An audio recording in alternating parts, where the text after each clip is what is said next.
Great. I think we're there. And good morning, everybody. It's lovely to see you. If this is the first time you've joined one of these meetings as an observer, welcome. This is a meeting of the Maine Climate Council. And we're thrilled to have you observing with us. As sort of panelists on the screen, you'll see members of the Maine Climate Council and some key staff and folks that are helping out. My name is David Plum. If you don't know, I'm just helping to facilitate these meetings and let them run smoothly. We do these over Zoom. If you're having any internet problems, as always, I recommend you switch to phone audio on Zoom. It's pretty easy to do down by the mute button. It's a great way to have uninterrupted audio if you're having some internet challenges today. Okay, with that, I'll turn it over to the co-chairs of the Maine Climate Council, Hannah Pingree and Melanie from the DEP. And Hannah, please, and Melanie, take it away. All right, great. Well, I'll be quick, but I just thank everyone for being here. I know we continue to send you longer and longer documents to review prior to these meetings. So thanks everyone for your attention and sticking with this. So I know you're all paying close attention, but we're now in the sort of less than last month of work on this climate action plan. I think our goal is to have it completed by November 12th, so we all can weigh in on the final plan on that day, so we have the time to get it edited and ready for December 1 release. So just again, thank you all for paying close attention. I would say, I think now we have spent some time in the details, and we will continue to be in some of the details, but it's also important to pull back and start thinking about the big picture. The narrative, are we highlighting the priorities? And I think the thing that we will spend a little extra time on today is thinking about the metrics and outcomes. I think we've all sort of gone back and forth. You know, we are not the legislature, we're not the governor, we're not state agencies, while some of us work for some of those people or they run those agencies. Our job as a climate council is to really make a clear plan that we feel is actionable, and we see a sense of how those actions will occur and how we'll figure out how to make sure there's accountability for those actions. Because I think ultimately achieving climate action goals, especially the emission reduction goals, that really is our charge. So our agenda today has 4 components. We're going to spend some time with Sarah and some other staff just walking through the parts of the plan that have been sort of updated, things that have been added.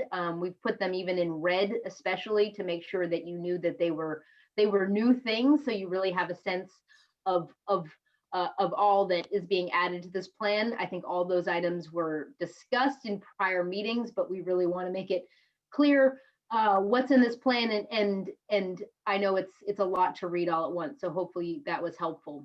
We're going to spend more time today on really digging in a little deeper on the resilience and adaptation actions. When we did the survey, there was sort of a lot of questions. Sort of the majority of you wanted to really dig into the mitigation things and make sure that we were going far enough.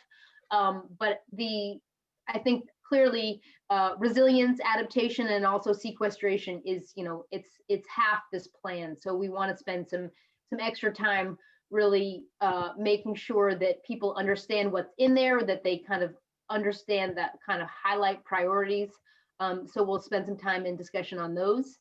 I know a lot of you tuned in yesterday for the clean energy economy summary, which Melissa from the Governor's Energy Office and Dan Burgess did a great job going through. But for those of you who missed it, we're going to do just a quick review of that and talk about the components of that we're proposing that we put into this climate action plan, and definitely want to hear your feedback on that.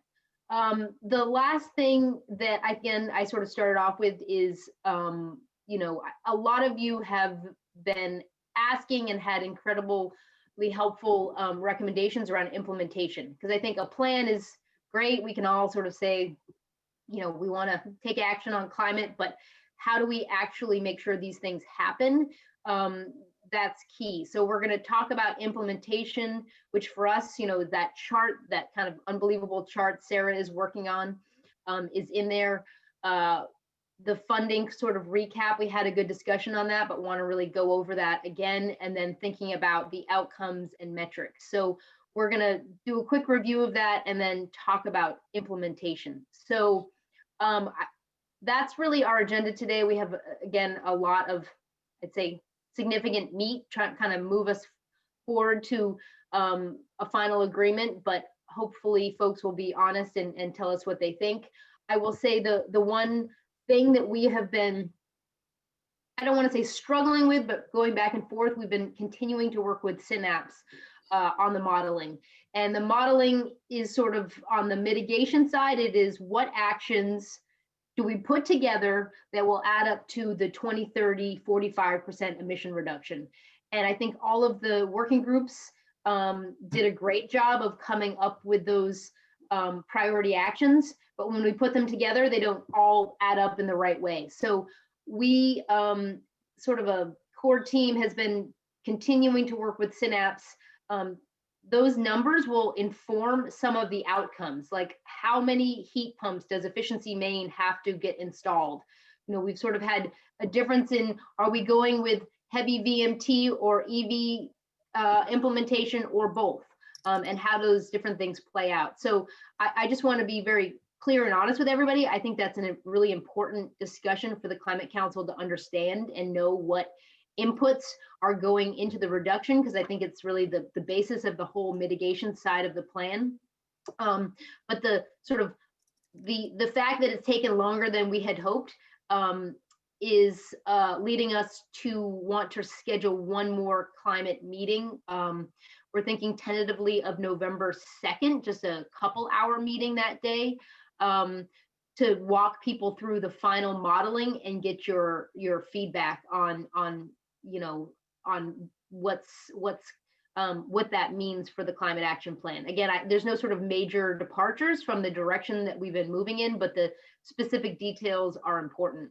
And so I think if folks are up for that, we do want to add that, because I think it's an important kind of element of really making sure this is all doable. So with that, I'm just going to pass it off to Acting Commissioner Loizam, and or Melanie, as we call her, because it's the other one's a mouthful. And again, thanks again for all being here and continuing to bear with what is a important process, and we are nearly at the end. So, Melanie. Thanks, Hannah. Good morning, everyone. I would like to echo my appreciation to you all for the time and commitment you've made to this. You know, as Hannah said, I know there's been a lot of material, and a huge kudos to the team over in Hannah's shop that's been doing all this work, and to David and his team. It's a big lift on the back end, and also you all have been so impressive in the input that you've provided and the way that you've been working constructively to tackle these issues. As you can see from the implementation chart, you know, I say it every time, but our work isn't going to end when this plan is done. There's a lot of policy development and decisions still to be made in the future, and appreciate you all being committed to participate in that process as well. This plan is going to be incredibly important for putting forward strong policy signals that are going to help to inform all of those processes. So we don't have to figure out all the answers, all the details now, but those signals are going to be the thing that's going to help drive how this moves forward into the next several years. So thank you all very much, and looking forward to the conversation today. Thanks. All right, thanks, Hannah. Thanks, Melanie. So let's dive into it. And just as we get going, Sarah's going to present, Sarah Curran's going to present an overview of that report, just the highlights of what's new. I know it just got sent out 2 days ago. I know that some of you've read it because you've contacted us. Some of you perhaps have skimmed it. Let me just, Cassie, if you could throw up that agenda slide one more time so that we can reinforce what Hannah had said. This is what we're doing today, folks. And so Sarah's going to give us this detailed, this look of the new detailed outline, which is frankly a rough version of the draft report. Then we're going to spend an hour on resilience and adaptation pieces. We'll take a break at 10:30, come back. We'll do the 10-minute version of the Clean Energy Economy Report, not the hour-long version that many of you participated in yesterday. And then we're going to have that implementation discussion, which has a number of very interesting pieces in it, including this, this piece around outcomes and metrics and what that means. Okay, so that's what we're doing. Let me turn it over to Sarah to walk us through the highlights of this report that came to your inbox on Monday. So Sarah Curran, please. Thanks, David. Good morning, everyone. I'm Sarah Curran from the Governor's Office of Policy, Innovation, and the Future, and working to support the Maine Climate Council. I want to briefly kind of introduce the document that you got, the detailed outline of the Climate Action Plan. And I really want to emphasize that this is still very much a draft. We'll be continuing to finalize the specifics, make decisions, and seek your input as we work through the November meeting to finalize the plan. So this starts to bring everything together, but it's definitely still very much a draft. In terms of the structure, the detailed outline is organized around 8 strategies, and those 8 strategies are built up from the working group recommendations. The strategies were presented to you in September as the draft framework. Remember, there was a part 1 and a part 2. That draft framework started to move us from 6 working group reports into a single action plan for Maine. And the purpose of this detailed outline is to show how those many strategies and actions come together with an implementation chart and funding recommendations into what will be the draft plan. Several additional elements will still be added. So we'll have a letter from the governor, a letter from the co-chairs. We're working on some stories of people and organizations and businesses in Maine that sort of exemplify the strategies that we're putting forward. We'll also do an executive summary that'll briefly present the recommended strategies. So all of that is still in the works and will come together in the final plan that will be sent to you ahead of the November 12th meeting. So just in terms of the structure of the detailed outline, there are 8 strategies. Underneath those strategies, there are 31 action areas, and under each of those action areas are specific actions. And then the new thing this time is we started to put in specific outcomes that you could use to measure progress. So the example that I've put up here is that the strategy, one of the strategies is to welcome the future of transportation to Maine. One of the action areas under that strategy is to increase electric vehicle use. And one of the actions under that action area is to equitably expand existing incentive programs to target low-income families. And so the outcome of this would be that we would have launched enhanced incentives by 2021. So just want to kind of point out how this all starts to stack up in terms of looking at 8 strategies, 31 action areas, a number of specific actions under each of the action areas, and then the outcomes that will help us measure how we're doing. The other thing I want to point out is that this is also an example of the emissions modeling that Hannah was mentioning that we're still continuing to work on. So the number of electric vehicles that we will want to target as our outcome is informed by the emissions modeling that tells us how many EVs we need in order to reduce the transportation emissions. So thinking about how we bring together the modeling information and the working group recommendations, and those together combine to reach an outcome that we'll put in the plan that we'll be able to measure our progress against. And the other thing that I want to mention here is also that draft implementation chart that David mentioned. That is a supplemental document to the detailed outline. The idea is that the first 3 columns in that chart match up against the content against the detailed outline, right? So it says, here's the action area, here are the actions, and here are the outcomes associated with each of those actions. This is still very much a work in progress. The 4th column talks a lot about we'll talk a lot about the specific agency and whether or not there's an existing program we can build on, if we need a new initiative, whether legislation will be required, sort of what is the specific thing to get the action going. And that we're still in discussions with all of the different agencies about what they have already and what we can build on. Next slide, please. Oh, thanks, Cassie. So I want to point out a few specific things that were reorganized or changed or added from the draft framework that we reviewed a few weeks ago into the detailed outline today. We have, as I mentioned, added the proposed outcomes under each of the actions so we can start to think about how we'll measure progress for each of these.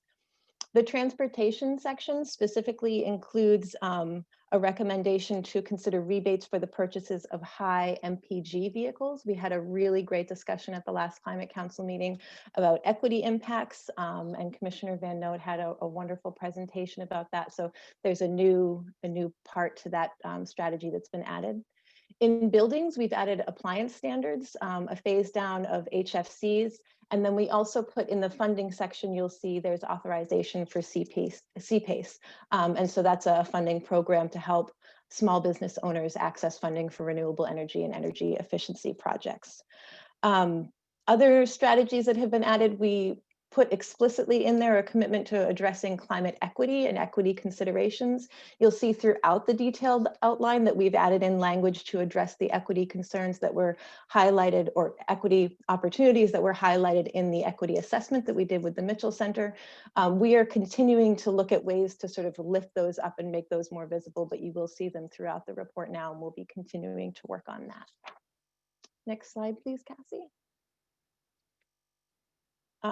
Other changes include some moving of things around in the detailed outline. So some of the actions that were previously in the natural and working lands strategy have been moved to the preceding strategy. So some of the land use recommendations in particular moved into the community resilience work. And then the strategies around protecting Maine's natural resource economies were combined with the clean energy economy recommendations to create a new recommendation around growing good jobs, growing the clean energy economy, and protecting Maine's natural resource industries. So a little bit of moving things around there, and Brian and Cassie are going to walk us through that in a little bit more detail in a few minutes. Another new addition to the detailed outline is a strategy H to engage Maine people about climate change impacts and opportunities. We heard a lot of great suggestions from the Climate Council around the need to engage in education, in communication, and how important that work will be to the ongoing success of the climate action plan. So we've added that as an explicit strategy in this new draft detailed outline. And then finally, next slide, please, Cassie. The other piece that was new here is the draft implementation section. And again, as Hannah pointed out, we put this in red so you'd be sure to see it. There's a detailed discussion about potential metrics, thinking about how we're going to measure progress. There's quite a bit about funding considerations based on our conversation at the last Climate Council meeting. And then there was that attachment, the implementation chart, which starts to talk about who and what and when and how all these things will start to come together. And we see that as a document that would support the climate action plan when it's released. I also want to remind you that the working group reports provide an incredible amount of detail and information, and those will be a really important resource as we move into implementation as well. So again, continuing to revise that implementation chart, continuing to work with you to fill in the details, to adjust language, to get the outcomes right. So very much still a draft in progress, but we wanted to give you something that starts to show how it all comes together into the package that we'll give you on November 12th. So as Hannah and David described today, we'll spend quite a bit of time going through what I just highlighted very briefly. So the changes and how things were moved around and added. And so with that, I'm going to turn it over to Brian and Cassie to start walking us through some of those changes. Thank you. Thanks, Sarah. And just before we go to those changes with Brian and Cassie, I do want to create a little space if there's some questions about the structure, right? I don't really want to get into conversations about content at this point, but if folks have some doubts about how this is coming together, because this is your report. And if I'm cutting out, I apologize, my internet's a little dodgy and I'll fix that in the next block. But if any folks have questions about the way this is structured or how your report's going to look, now's a great time to ask them. Even if you've only had a chance to skim through, but if you're listening to Sarah and some things jump to mind, go ahead and use that hand raise function, or if that's giving you a hard time today, just shout out. Any questions about how this report's going to look? Or better said, how your report's going to look? Pat? I think this is great work. I think that some of the things that jumped out to me that relate to my sector, I think in some of the movement of thoughts around the natural environment, there's two thoughts I have. One is we have kind of diluted this message of to have working forests, we need markets. And that's starting to get diluted in the current draft. And if I don't, it's in pieces and it's in the matrix, but in the narrative, I think we've lost this idea of the importance of markets. And those markets are really a message about the bioeconomy. And I think there's more we could do to talk about that. Again, it's referenced in pieces throughout the document, but we may need to have, what is this bioeconomy idea? It helps with both agriculture, forestry, and fisheries, but it's where the world is going. It's one of our advantages. And I know, that for instance, the university is a hub of information for climate change, but we also had it as a hub of information for developing this new array of products. So maybe Ivan and I could help in adding some language or thoughts to that. But just the other thought that I had is that we are talking about the forest. It is privately owned, and we're using some preservation words. I think in general, I'll be glad to add some comments and some direction on the nature of the forest and what we should set, how we should set realistic expectations for it. It isn't, don't put the system under pressure. We're gonna cut more wood to grow our economy to what it has been in the past. And that's not going to conflict with our goals if we set realistic expectations. So that's my soapbox for this morning. Thanks. I would just say that thank you for that. I mean, I would say we probably can't accommodate everywhere, but I would say all Climate Council members, please sort of, if you think things have sort of dropped out of the narrative, that those comments are super helpful. I would just say, when we get to the sequestration, I think the ongoing conversation about forests and conservation and emphasize, I think we need to keep working on some of the language in there. And so we look forward to, especially those of you who've been super focused on this. I know Sandy, Pat, Tom, Abello is sort of thinking about these issues, as is Melanie. So good comments, and we will stay engaged with you over the next couple of weeks on that. Great, thanks. I'm watching the chat. Ken, go ahead, please. Sure, thank you, David. Similar question. Pat's given me a good segue. A couple of things that I think are important to draw out on the energy side.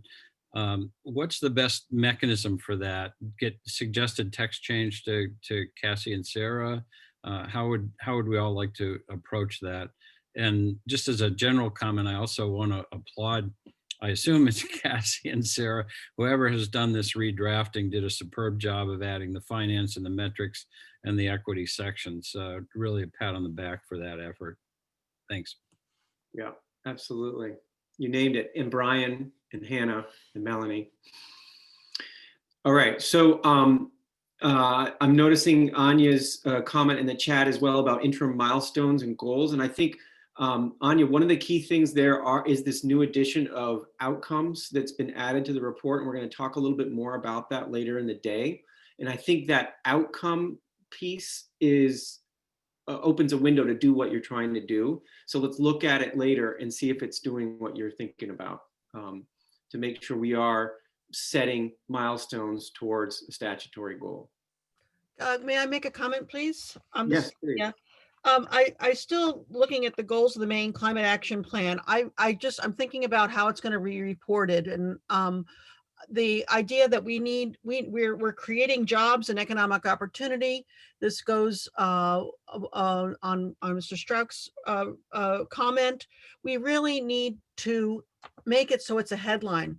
This climate plan could create X amount of jobs, X amount of new markets, X amount of, these are new industries that will come to Maine because of it. I think that would be a really strong aspect to this to highlight our number one goal here. And I think that should be much more explicit.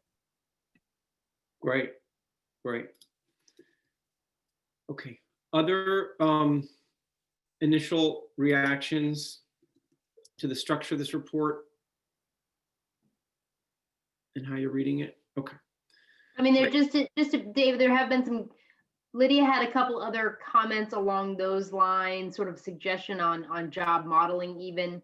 That may be hard to pull off before we finalize it, but I actually think that's kind of good ongoing work for the council. I think we're working to set a clean energy job target, but I think the vast other sectors would be good to think about how we do that more specifically. I'd say Anya has also weighed in about interim milestones, as David just said, and some of that will become more clear with the metrics. So, yeah. Cassie, could you enable my screen sharing for a moment? Because one of the things I'm going to try to do throughout the meeting is to show sort of a consolidated set of notes. Everybody's taking notes, and I'm also trying to be able to share them back with you in real time so that we get a sense that these key ideas are being mentioned, right? Or excuse me, are being captured. These are my notes from this, and which I took from the chat as well. Lydia's piece about, can we add to each action number of jobs created? I put a question mark for precisely what Hannah said, which is, boy, that might be a heavy lift in the next 2-3 weeks, but here's that piece at the bottom, right? Make job creation a headline, so we'll figure out how to do that. List of acronyms, Pat's issues around the diluted message about working forests and the needs of markets and the bioeconomy. This issue about realistic expectations and how we're talking about the forest. That's going to be a delicate balance that you all can help us and help the report hit on nail on the head there. And finally, this issue of interim milestones. And as a note to myself, I said, perhaps the outcomes in the document will serve this purpose, but let's double check and make sure that's the case. Okay, so those are my notes. And I see a few more hands go up. So let's take those hands. And I can't quite see the order right now. I see Matt and Commissioner Beal. Matt, why don't you go ahead, and then the commissioner. Sure. Just one note on the job creation piece. There's very little in here on job quality and job quality standards. And I think what we've seen in a lot of the clean energy economy is that a lot of the jobs created have been low wage, not like with clear career paths, very little training. And I think there's a fair amount of skepticism about the green jobs rhetoric because it has not panned out for the last decade plus. And I think we would just strengthen our case if we thought about what are the levers and tools to make these higher quality, family sustaining, well-trained jobs that open career paths, and actually had some metrics around those things. So just want to put in a plug on that, and happy to think through tools and policy levers to get there. Thanks, Matt. Amanda?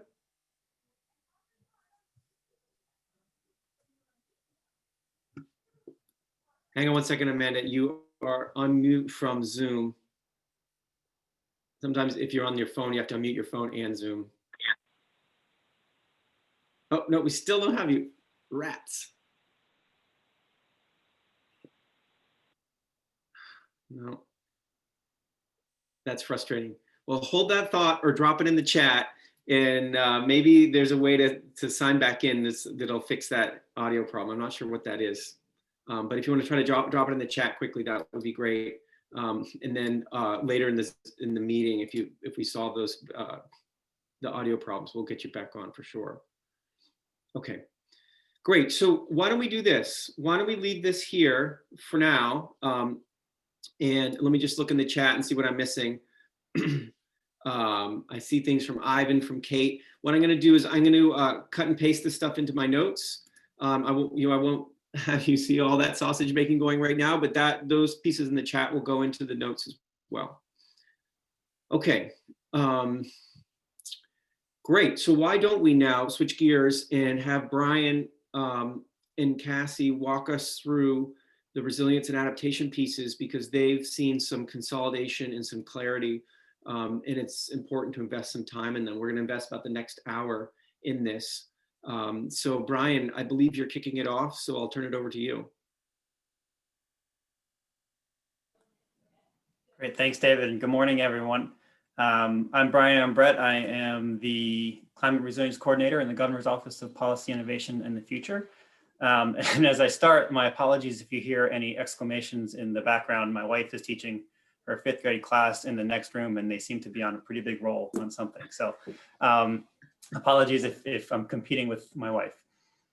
As Sarah mentioned a few moments ago, there have been several new strategies added to the framework that you saw last month, and they're here on this slide. I'm going to cover strategies D and E, and Cassie is going to share strategies F, G, and H with you. So next slide, please, Cassie.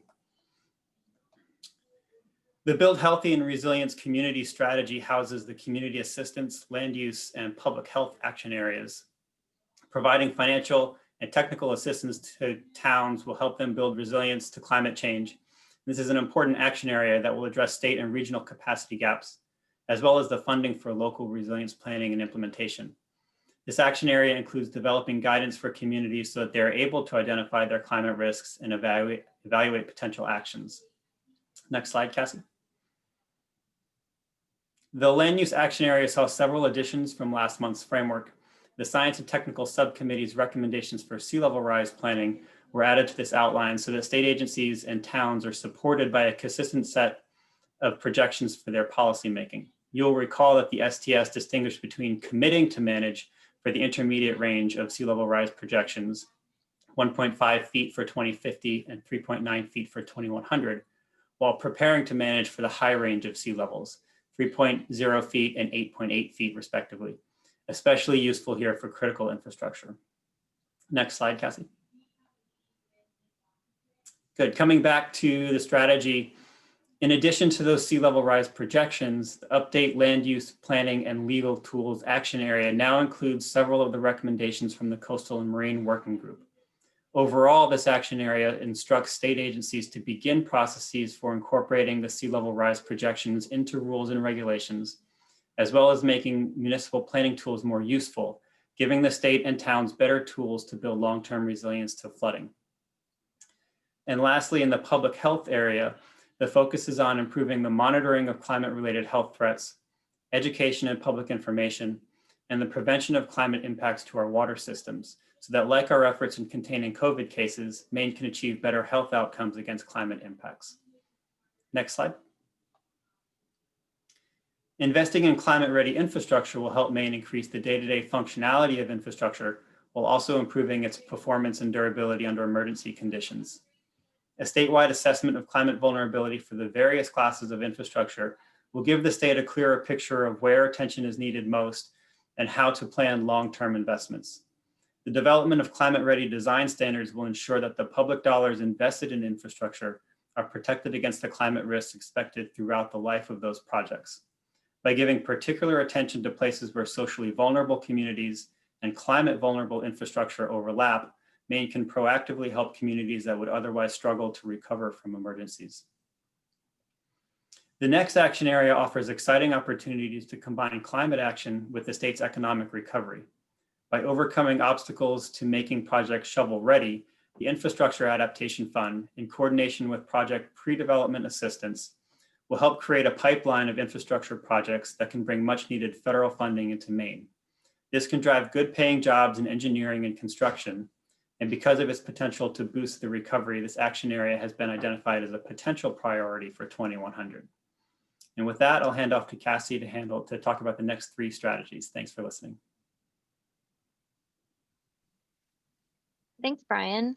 I am Cassandra Rose. I'm the Senior Science Analyst and Maine Climate Council Coordinator in the Governor's Office of Policy Innovation in the Future. And I will be going over the next 3 strategies. So as you'll remember from our presentations last month, Strategy F, Protect Maine's Natural and Working Lands and Waters and Promoting Natural Climate Solutions, draws from several action areas recommended primarily by the Natural and Working Lands Working Group and Coastal and Marine Working Group. This strategy proposes several action areas, including protecting our natural and working lands and waters, increasing carbon sequestration from those same lands and waters, providing information, technical assistance, and outreach to land-based coastal and marine stakeholders, and also ensuring that this improved information and assistance is designed to reach traditionally underserved stakeholders and communities, and improving monitoring to understand and manage the response to climate change.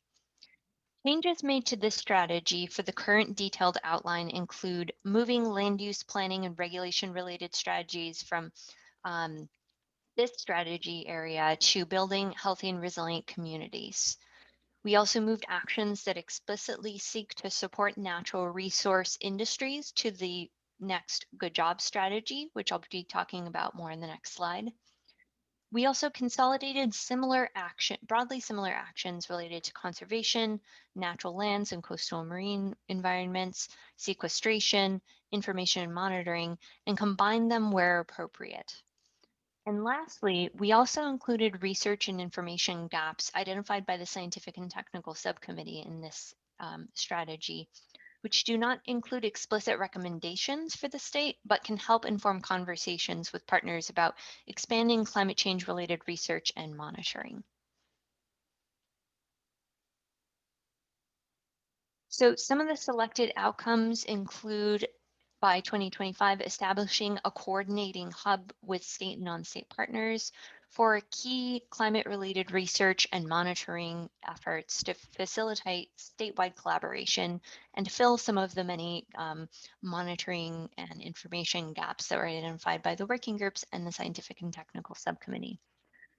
It also includes an outcome to conserve at least a certain percent to be decided by the Climate Council of natural and working lands and waters that would be otherwise developed, and establishing a coordinated and comprehensive coastal and marine monitoring system. The next strategy, which is a new strategy, growing good jobs and Maine's clean energy economy and protecting natural resource industries, is a new strategy in the draft climate action plan outline. It draws from the Natural and Working Lands and Coastal Marine Working Group recommendations, the forthcoming Clean Energy Economy Plan, as well as concepts from the Build Healthy and Resilient Community strategy that Brian just talked about. So this strategy proposes several action areas, including supporting our natural resource industry's ability to adapt to climate change impacts and take advantage of opportunities from climate change and adapting to climate change, growing clean energy jobs and businesses in Maine through innovation, business support, and increased workforce education and training, and preparing those shovel-ready infrastructure projects that Brian talked about to help revitalize Maine's economy as we recover. As I mentioned in the last slide, action areas related to supporting our natural resource industries were pulled from Strategy F into this strategy. This includes information, financial incentives, and technical support, and tools to help these industries adapt to the rapidly intensifying impacts of climate change, take advantage of those new opportunities from mitigating and adapting to climate change, and also contributing to sequestering more carbon in our natural and working lands and waters. The column on the right shows a few selected outcomes related to this action area. The Clean Energy Economy Plan will make recommendations for growing our clean energy jobs and businesses in Maine. We held a webinar on this yesterday morning and we'll be releasing the recording later on today. And Melissa will be talking about this more right after the break, Melissa from the Governor's Energy Office.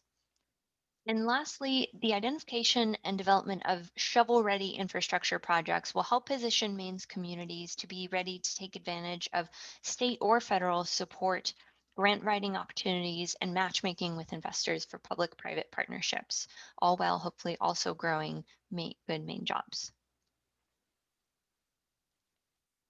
Effective communication about Maine's climate strategies will be critical to the success of the Maine Climate Plan. And highlighting leadership and innovation can help people better understand the challenges and opportunities. Maine students should understand the science of climate change and be prepared with the necessary skills to meet future workforce opportunities.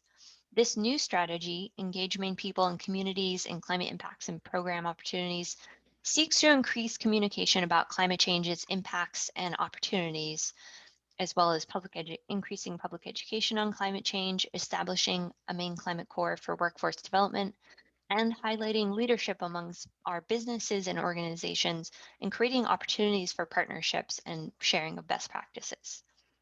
Outcomes for this strategy include ensuring that our public communications about the impacts of climate change and progress on climate strategies are done well and done consistently, which is critical to the implementation of Maine's climate action plan. This should include a state-developed climate dashboard about key indicators and regular communications about Maine Climate Council activities, partnerships to help share key messages, spending the time to make sure that information is provided in multiple formats and languages to reach diverse audiences and those audiences who are not traditionally targeted by such efforts, and partnerships with community groups and organizations known as trusted resources to different groups to help reach vulnerable populations. Next, Maine will also increase education opportunities related to climate change in public education systems, taking advantage of a number of ongoing initiatives, opportunities, and partnerships with educational organizations in Maine and at the U.S. Department of Education. And some of the new language in the draft Climate Action Plan outline includes some information about ongoing efforts at the Maine Department of Education related to climate change and opportunities there to expand. Third, establishing the Maine Climate Corps program in collaboration with existing service learning organizations will help provide workforce development and support for mitigation, sequestration, and resilience programs as they're developed.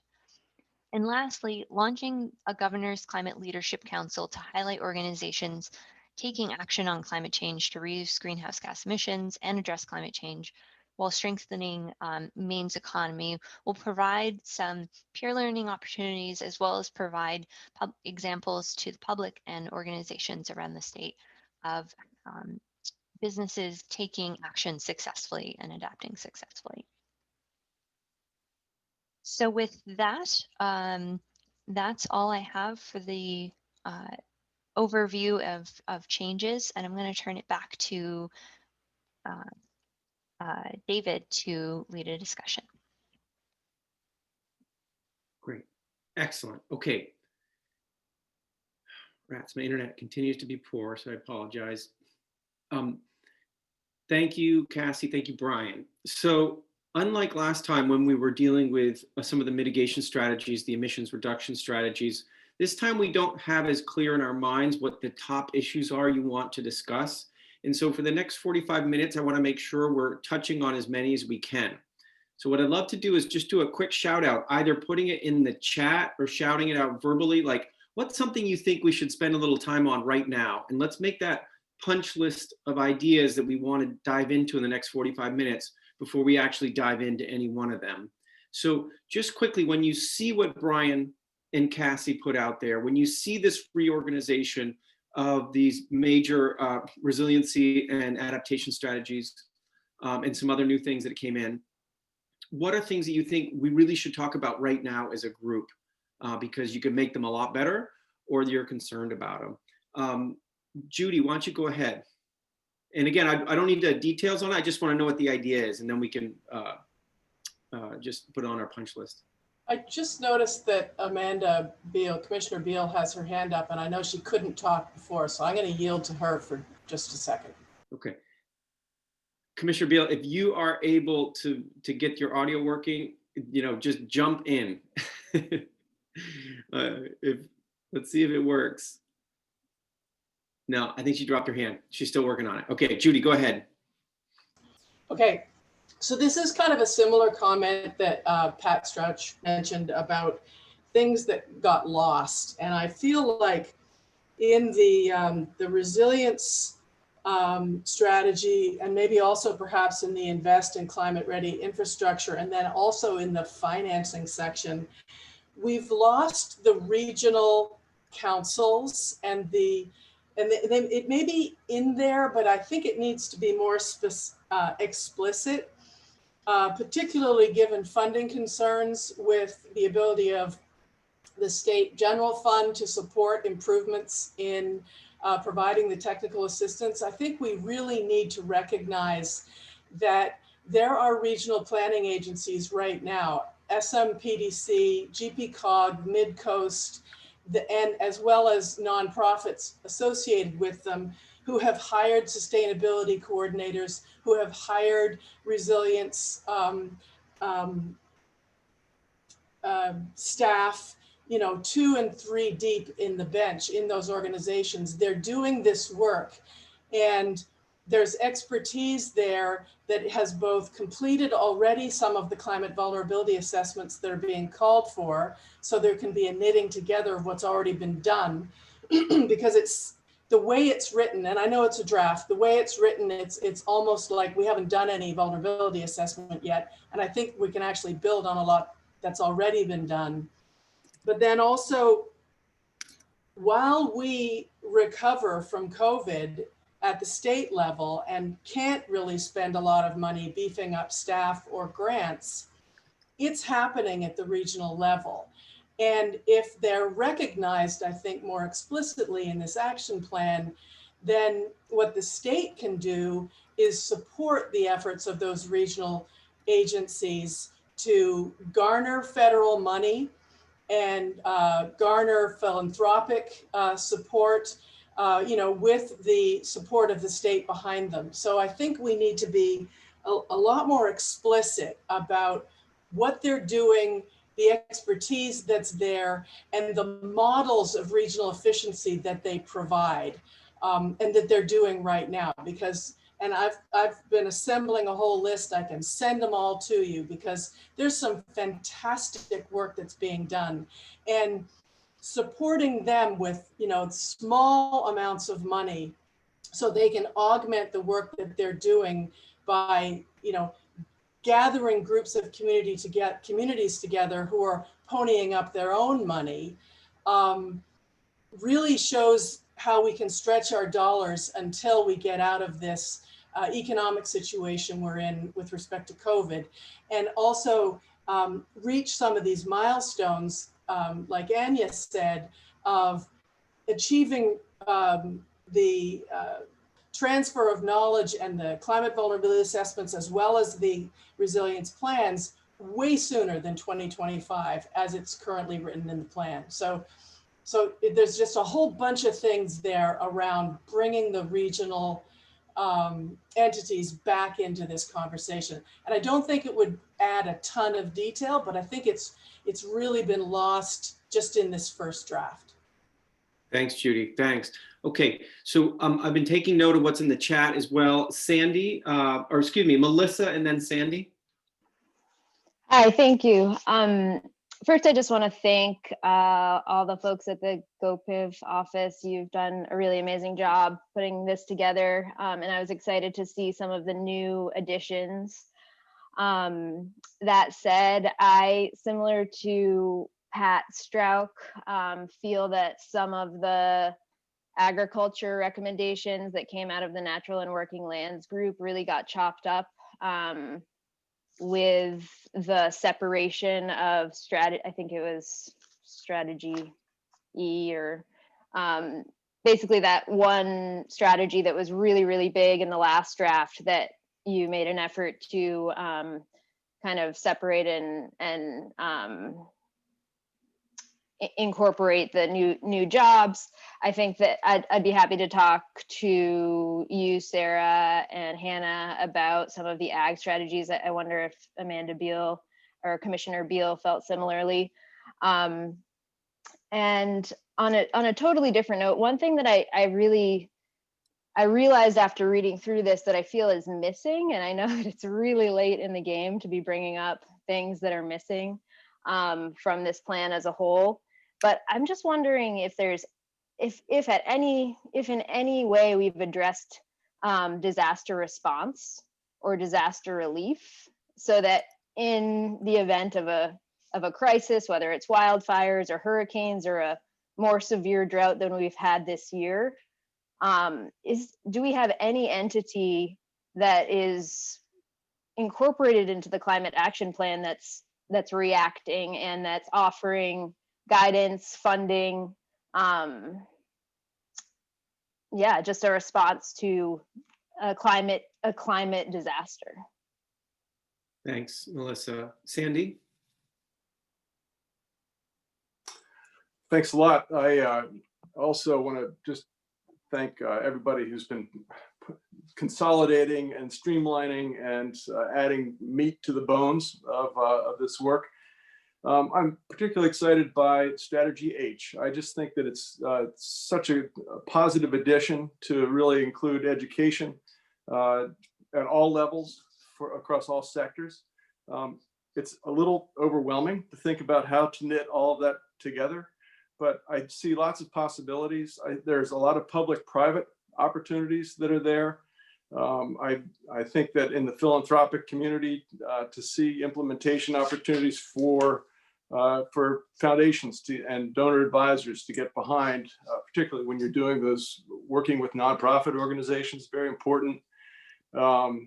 Department of Education, this is expanding their work to add to the curriculum, K through 12 climate change, but it's absolutely time to do it. On that front, couldn't be more, I couldn't agree more with with STEM education. I would add arts to that to make it STEAM. So it's science and technology, engineering, arts, and mathematics. I think that everybody learns in different ways, and arts are an amazing way to communicate effectively about climate change. So I also want to put a pitch in for the work that of the climate table that has delved deeply into how to communicate about climate change. We know this, we've all been invited to participate in the trainings about education. So I would definitely include the work of the climate table for how to talk about climate change in ways that bring people together rather than divide them, which it's easy to divide people. It's harder to bring them together. I think this has got the potential to do that and to really last. So if we can reach across Maine, across all sectors, and really deploy an effective education strategy, that's going to be the best hope we've got for the future. Bring more people into the conversation. Thanks. Thanks, Sandy. Andrew? Hi, so just some things I was noticing reading through, doing sort of a fairly quick scan, thinking about the way we're presenting monitoring in this in the document. I think there are some opportunities to tighten that narrative even further. I know it's gone through a lot of evolutions, and I really like where it's going. But I think we could tighten it even further and make less of a distinction between land and ocean, which I think is a bit artificial. I think there are two things we need to really be thinking about. We need to be monitoring the carbon stocks and figuring out a plan for us to have an inventory so we can keep tabs on both the carbon storage and sequestration on land and in the ocean. And I think we need to think about monitoring that gets at specific climate related goals around, say, detecting new species and providing the information that's going to allow natural resource managers to make adaptive decisions. Thanks, Andy. That's great. Representative Bloom? Thank you. On that note, the outcome by 2030, establish a coordinated comprehensive coastal marine monitoring system. I can't remember, I was on the coastal marine working group, but I can't remember that we came up with 2030. So I just wanted to make a note that I thought that was a little far out. And then also, I just don't think it can not be said enough to support what Judy East said about the regional planning.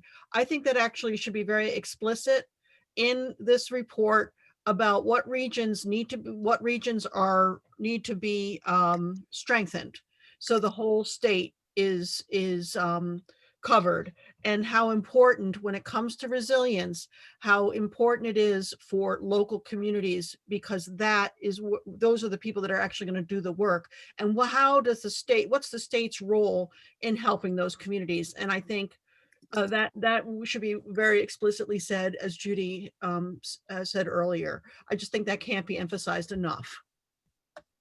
Thanks, Lydia, so much. Okay, well, that was a little bit more content laden than a punch list, but I think what's interesting is that we've got a bunch of issues here, and I want to test. We've got a half hour to talk right now, and if I show you these issues, are there ones where you have a different view? You think we need to discuss it a little bit more? Enough has been said in this conversation. These are the 10 things I've heard so far, right? I've tried to make them in bold and the like, but regional councils, tighten up monitoring. There's a bunch of detail in there. The resilience, this is from the chat. How are we going to develop this resilience design guidance? Communication strategies were highlighted in the chat. There was a comment about natural working lens getting chopped up, and I think it would be helpful to have a little bit more detail on that, about the pieces that you felt most got lost in that chopping up. And then a question about disaster response. From Amanda in the chat was the question, the point about interconnections between inland freshwater and coastal marine ecosystems, and related to that, how do you include freshwater ecosystems in the coastal marine recommendations? Comments around how to get donors, make sure you get donors or nonprofits behind this, and then a big resounding yes to the education additions, and some comments around that. Okay, so if I just leave this on my screen for a second, and I go back to you guys, hang on, there you are. Are there other things, of all this, what would you most want to spend a half hour talking about right now, either because you're concerned about making sure Sarah and the team have the right guidance in the next draft, you have a different view? What of these issues seem worthy of some additional conversation beyond what's already been said?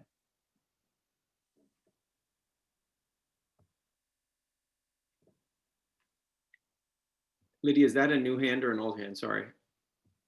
It's old hand, okay. Old hand. Great. I'm not talking about your hand being old, Lydia, but I don't think it makes, most of these were good comments. I do think that Melissa's disaster sort of point is a good one, and it might, I think that's a sort of something that might want to be highlighted in the draft, given that Ann Fuchs from MEMA, and I know that General Farnham is on here. We might want to just sort of address that just briefly and figure out how to also strengthen it in the report, because I do think that the pre-disaster relief, sort of how do we prepare to avoid disasters, is one question that was addressed. And then I think to some degree that is a disaster preparation strategy as well. But I don't know if Ann or General Farnham want to make any additional comments to that. I think I at least saw them both here at one point. Yeah, I would just throw in, I'll let Ann,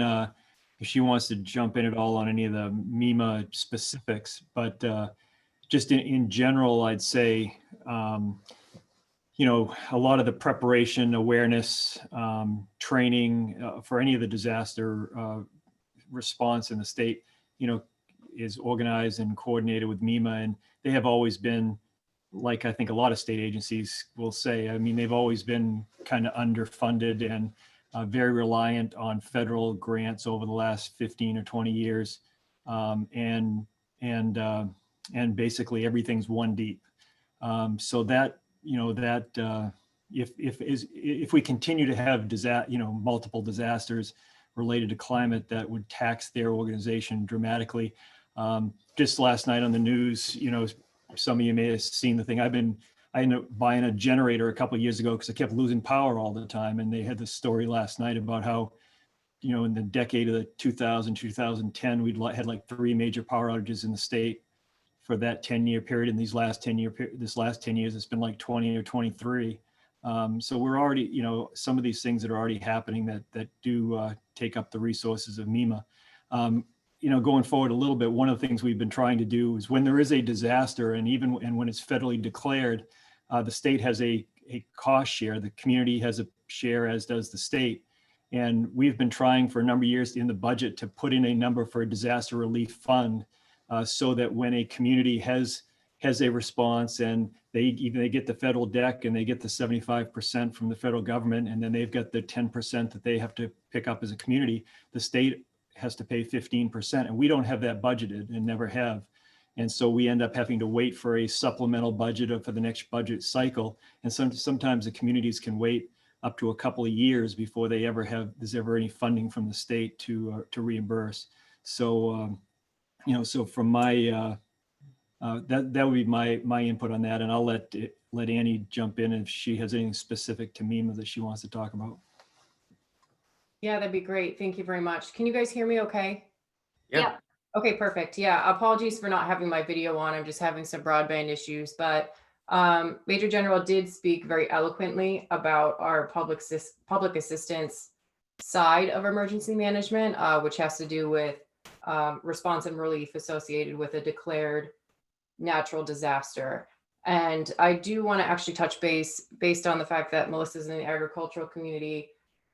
This goes beyond just MEMA and FEMA, this conversation, as the agricultural declarations that have occurred late in the game this year are actually run through USDA. So it's outside of FEMA assistance programs. So it may have been what sparked that comment, and I don't disagree. We can certainly incorporate that into the plan. However, I don't want to lose focus from the emergency management perspective on keeping the focus on the adaptation side, or what's known in the emergency management community as mitigation. So that risk reduction side, because really culturally what we've run into across the nation is this non-sustainable model where FEMA can't keep this going on, where we just constantly respond and provide relief to disasters. It's not a perfect model. It's hugely expensive. And really the focus needs to be on investment upfront to reduce costs associated with imminent disasters. So invest in the infrastructure to really ultimately secure public safety and the economy by keeping costs down associated with when a hurricane comes in, when flood events happen. So I don't mind, from my perspective, including verbiage on the response piece. As was mentioned, we do have a cost share incorporated into the public assistance program, 15% from the state, 10% from the local level. It's just a process to obtain those funds once a disaster rolls in. So I'll leave it at that. My piece is just keep the focus on that adaptation side and maybe just include some verbiage on response and relief. Great. I think it's super helpful for everybody to hear from both of you. So thank you both for that. Thanks. Before I drop my screen share here, are there any of these issues that you think you want to provide a little bit more detail on for Sarah and the team as they go back to drafting? Well, these ones that are on my Christina screen. Ford. Yeah, Christina. And of these items here, the one that I see that jumps out at me is number 3, resilience design guidance. That's the kind of thing I think we've been missing in that working group. And I think that it's something that we should now focus our attention on, how to develop it. There's a great deal known about resilience measures. There's a man in the state, Jim Nadeau, who publishes something called Welcome to the Floodplain, Welcome to the Flood Zone, which he sends out to every code enforcement officer in the state. And I think he's a good person for us to rely on for a little help in how we can organize what we can do to help communities figure out how to make themselves resilient. So, and I offer my own services, and I think I can convince Jim to offer his. He's not here today. His sister just unexpectedly died, and he thought he could come today, but he can't because of funeral arrangements. But I can offer that. I think number 3 is something that we really must work on. Thanks, Christina. Yeah. Anything else before I drop this screen down? It's fine to go more. Judy, yeah, go ahead, please. Following up on what Christina said there, and then linking 3 and 4, I hadn't seen, you know, because it's a draft, I hadn't seen sort of these explicit descriptions of what has worked so far, the case studies that provide design guidance. This is how we did it in Booth Bay versus this is how we did it in Machias.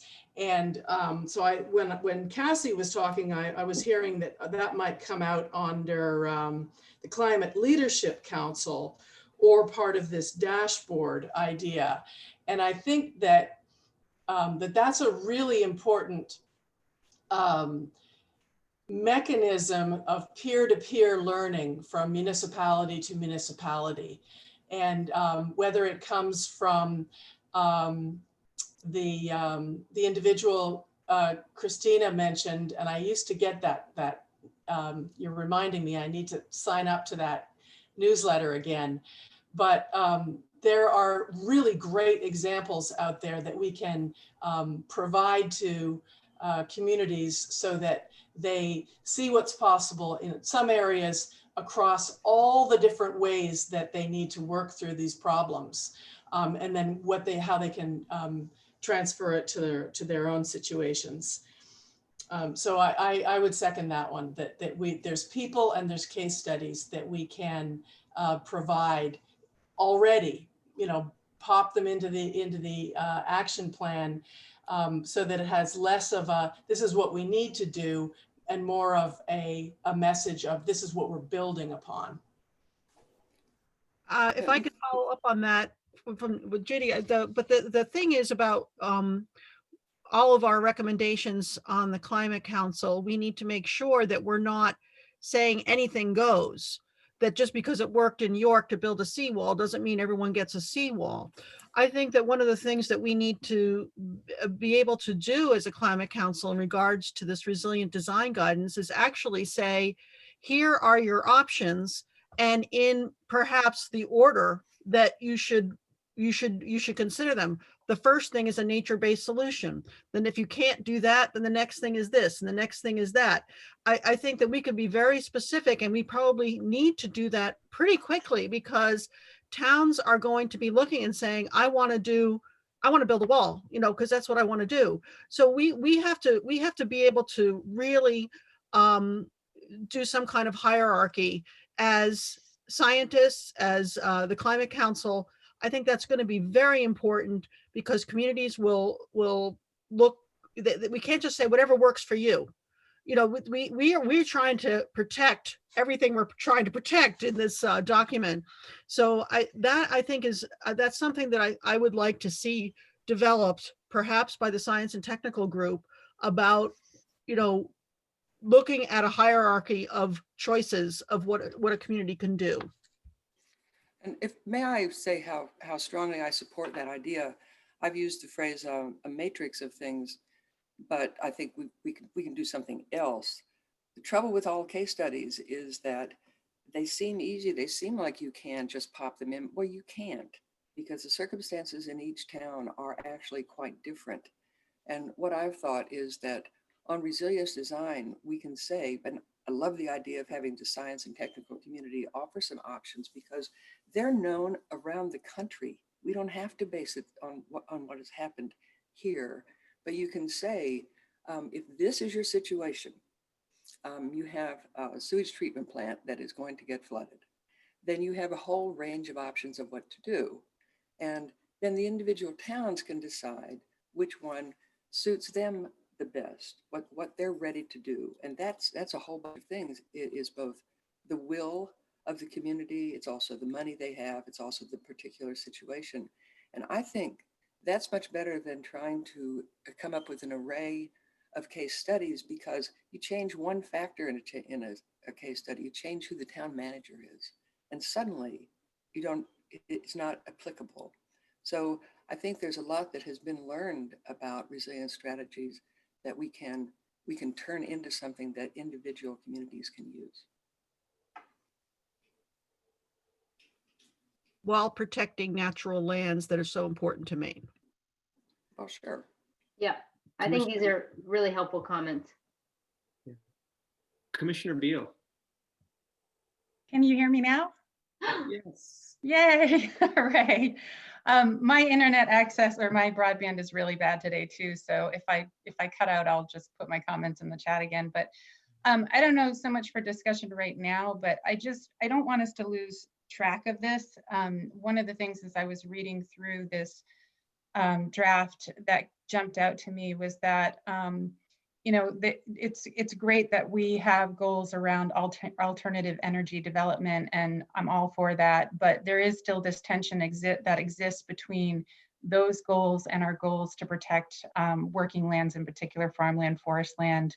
And we know that there is that tension that is playing out right now as some of those lands are starting to get pulled into alternative energy development sites. So I think we need to not be silent on what we want to see happen in terms of the relationship between those goals.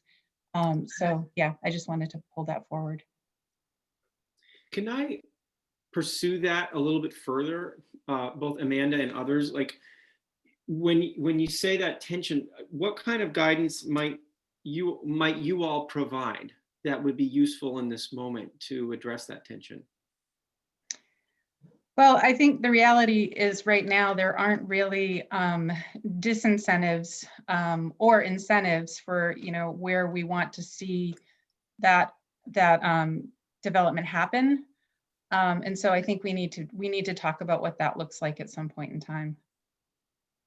I mean, and I think Amanda, this point is a good one. I mean, I would just say, without going down a very complicated slope, we have a just mountain of land use recommendations that came out of, I would say, most of the working groups sort of in it, and all of them were, I'd say, other than sea level rise, in the realm of we really need to do more work. I mean, this is in transportation. How do we create more dense walkable communities and site transportation infrastructure? I think the siting of renewable energy, the land use issues around sort of the challenges of resilience and sea level rise. I'm sure there are several others that I'm forgetting about. So I just would say that,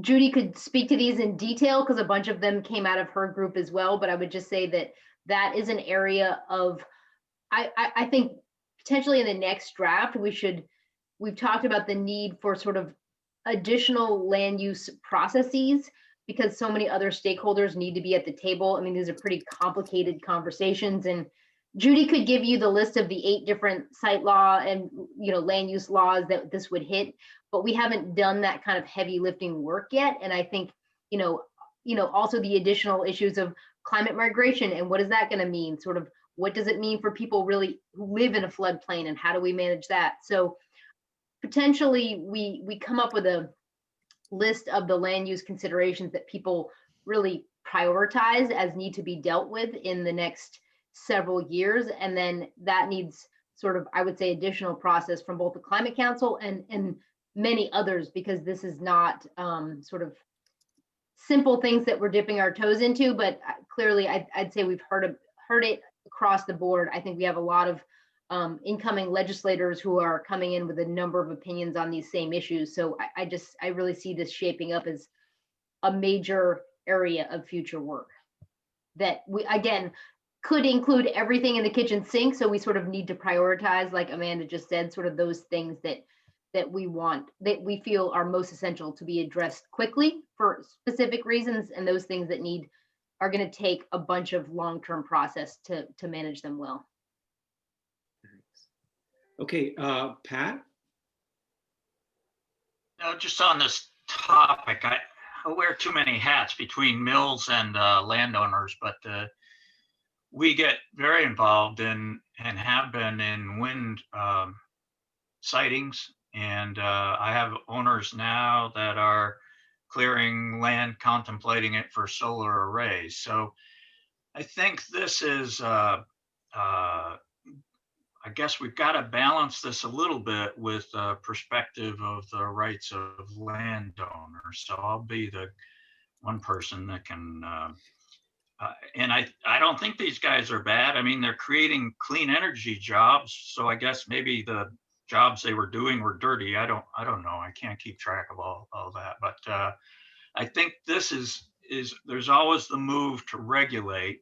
And I think in this document, we need to recognize that Maine is predominantly privately owned. And we need to think about that balance of landowner value and rights. And we've always found that common ground in conservation easements. Those are tools that sort of match the public values with landowner rights. And so again, in the document, I see a lot of jump to regulatory approaches, and that only creates friction. So we should think about how to incentivize, how to find those compromising positions as we go forward as well. I mean, for that matter, carbon on land is privately owned. So how we set goals for carbon in sequestration is a good balancing act in Maine, always has been. Thanks. Kate, I bet you have some thoughts on that same issue. I think a lot of it has been expressed, but I think what Commissioner Beal brought up is important. And I know that Acting Commissioner Loisam's department is beginning to think through how site law really saying much of what Hannah said, but I think we do have an opportunity to articulate the urgency and around renewable energy siting here in Maine. And to do that, we need to take into consideration what Commissioner Beal said. So there's tons of tools that we can use together as a community to make siting of renewables much faster, to get to Pat's point, and make sure there isn't this cumulative impact on the landscape that will have the impact of reducing carbon storage and other, things that we care about. David, I don't know if I can. Go ahead, please. Yeah, I'll be brief. I think Pat is bringing up something that, I know I mentioned in one of the subgroups before, but, I'm concerned a little bit about the retiring generation that we have regionally in ISO New England. And, my folks have been out, we spent a lot of time fixing natural gas, coal plants, stuff this group is trying to move away from.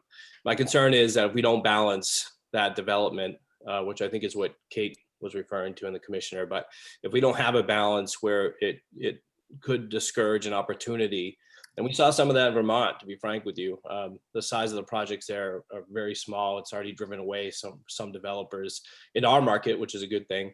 But I really think we have to be conscious of messaging on that. I think there's an opportunity here to bring clean energy to the market. We saw it with wind energy. We saw a lot of resistance with wind energy, saw a lot of groups opposed to it.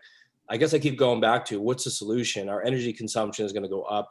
We're driving policies that has energy consumption go up on the electric side.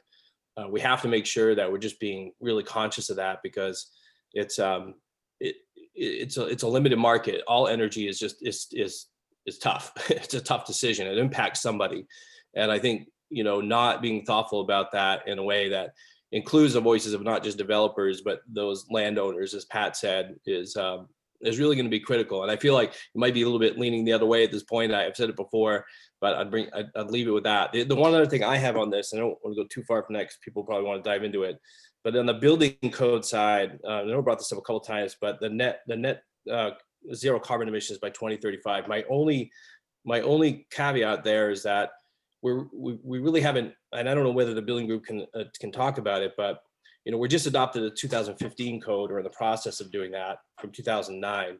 The building folks can assemble what the cost increases are going to be to do that. I don't want to get into the details, but it is a bit complicated when you start adding new codes. It's fine. We support statewide building code. However, what that might do is put some new home buyers out of the market for a new home. So I want to be just aware that that's something that should be considered moving forward, that we're taking into account that there are a lot of new home buyers that, a $20,000 home cost difference could make it unaffordable for them as far as getting a loan. So I think those are two things I want to make on the plan. I think overall, though, well done by the team. Thanks, Matt. Judy. I just wanted to add something that to echo a little bit what Pat was saying about landowner implications. One of the recommendations in the infrastructure section was this addition of pre-development costs. And the things that are listed there have mostly to do with design and engineering. And I think we need to remember that a huge part of pre-development is community outreach and landowner contact and explaining why we choose the natural solution first, or what the implications are for the town of choosing one thing over another. I mean, there are landowners, I've lived it in Machias, who they're not going to be part of a solution because they don't believe in the problem that we've got, that we're trying to address. So there's definitely a role for that community outreach. And again, I have to say, it's the regional planning agencies in these small rural towns who are providing that support to the municipalities to bring people in and explain what it is that we think is the best solution first. How do you feel about it? And what are the landowner implications for making those choices? So I just wanted to add that. I guess that really comes up under implementation funding, but I wanted to toss it in there. Thanks, Judy. Okay, great. So we've had a number of big issues we've worked through here. We've put some ideas on the table. We've got a few minutes to round those out with anything else, or if you're sitting back and you're trying to mull on what you've just heard, if there's something that's not quite landing the way you think it should, this is a good time to bring that up, to say, I'm sitting on this and something's not working for me. Now's a great time to do that. Perhaps folks who haven't had a chance to weigh in yet, who are sitting here with us. So I prevent that opportunity right now. If anybody else who wants to weigh in on these issues. Okay. I mean, David, I would just say that I think the chat is helpful. I think people are making some helpful points about both prioritization and sort of the balance. I mean, I think this is to Matt's point and a number of points. I mean, I think we ideally want the right solution for on land use and renewable energy. That will never be perfect. And sort of how do we at least attempt to achieve some balance? I think Lydia put in all caps that some of this work, we all hope it could be done through incentives rather than the regulatory sticks. But I think, these things will apply across a number of different elements. So I just want to highlight some of those different things that came up, and I'm sure I've missed some helpful things that have been added as well. Yeah. Dan, were you trying to say something there? Yeah, I was just going to say, I think this conversation is exactly emblematic of future conversations that those interested in land use and renewable energy need to have. And I think it's detailed and nuanced, and I think is a really good example of, how to balance regulation versus incentives. And I think that to Commissioner Beal's point and others, there is a balance. And I think there are ways to drive development that can, take some of these things into consideration. And we see it happening in states across New England and across the country. So there are a lot of models for us to look at.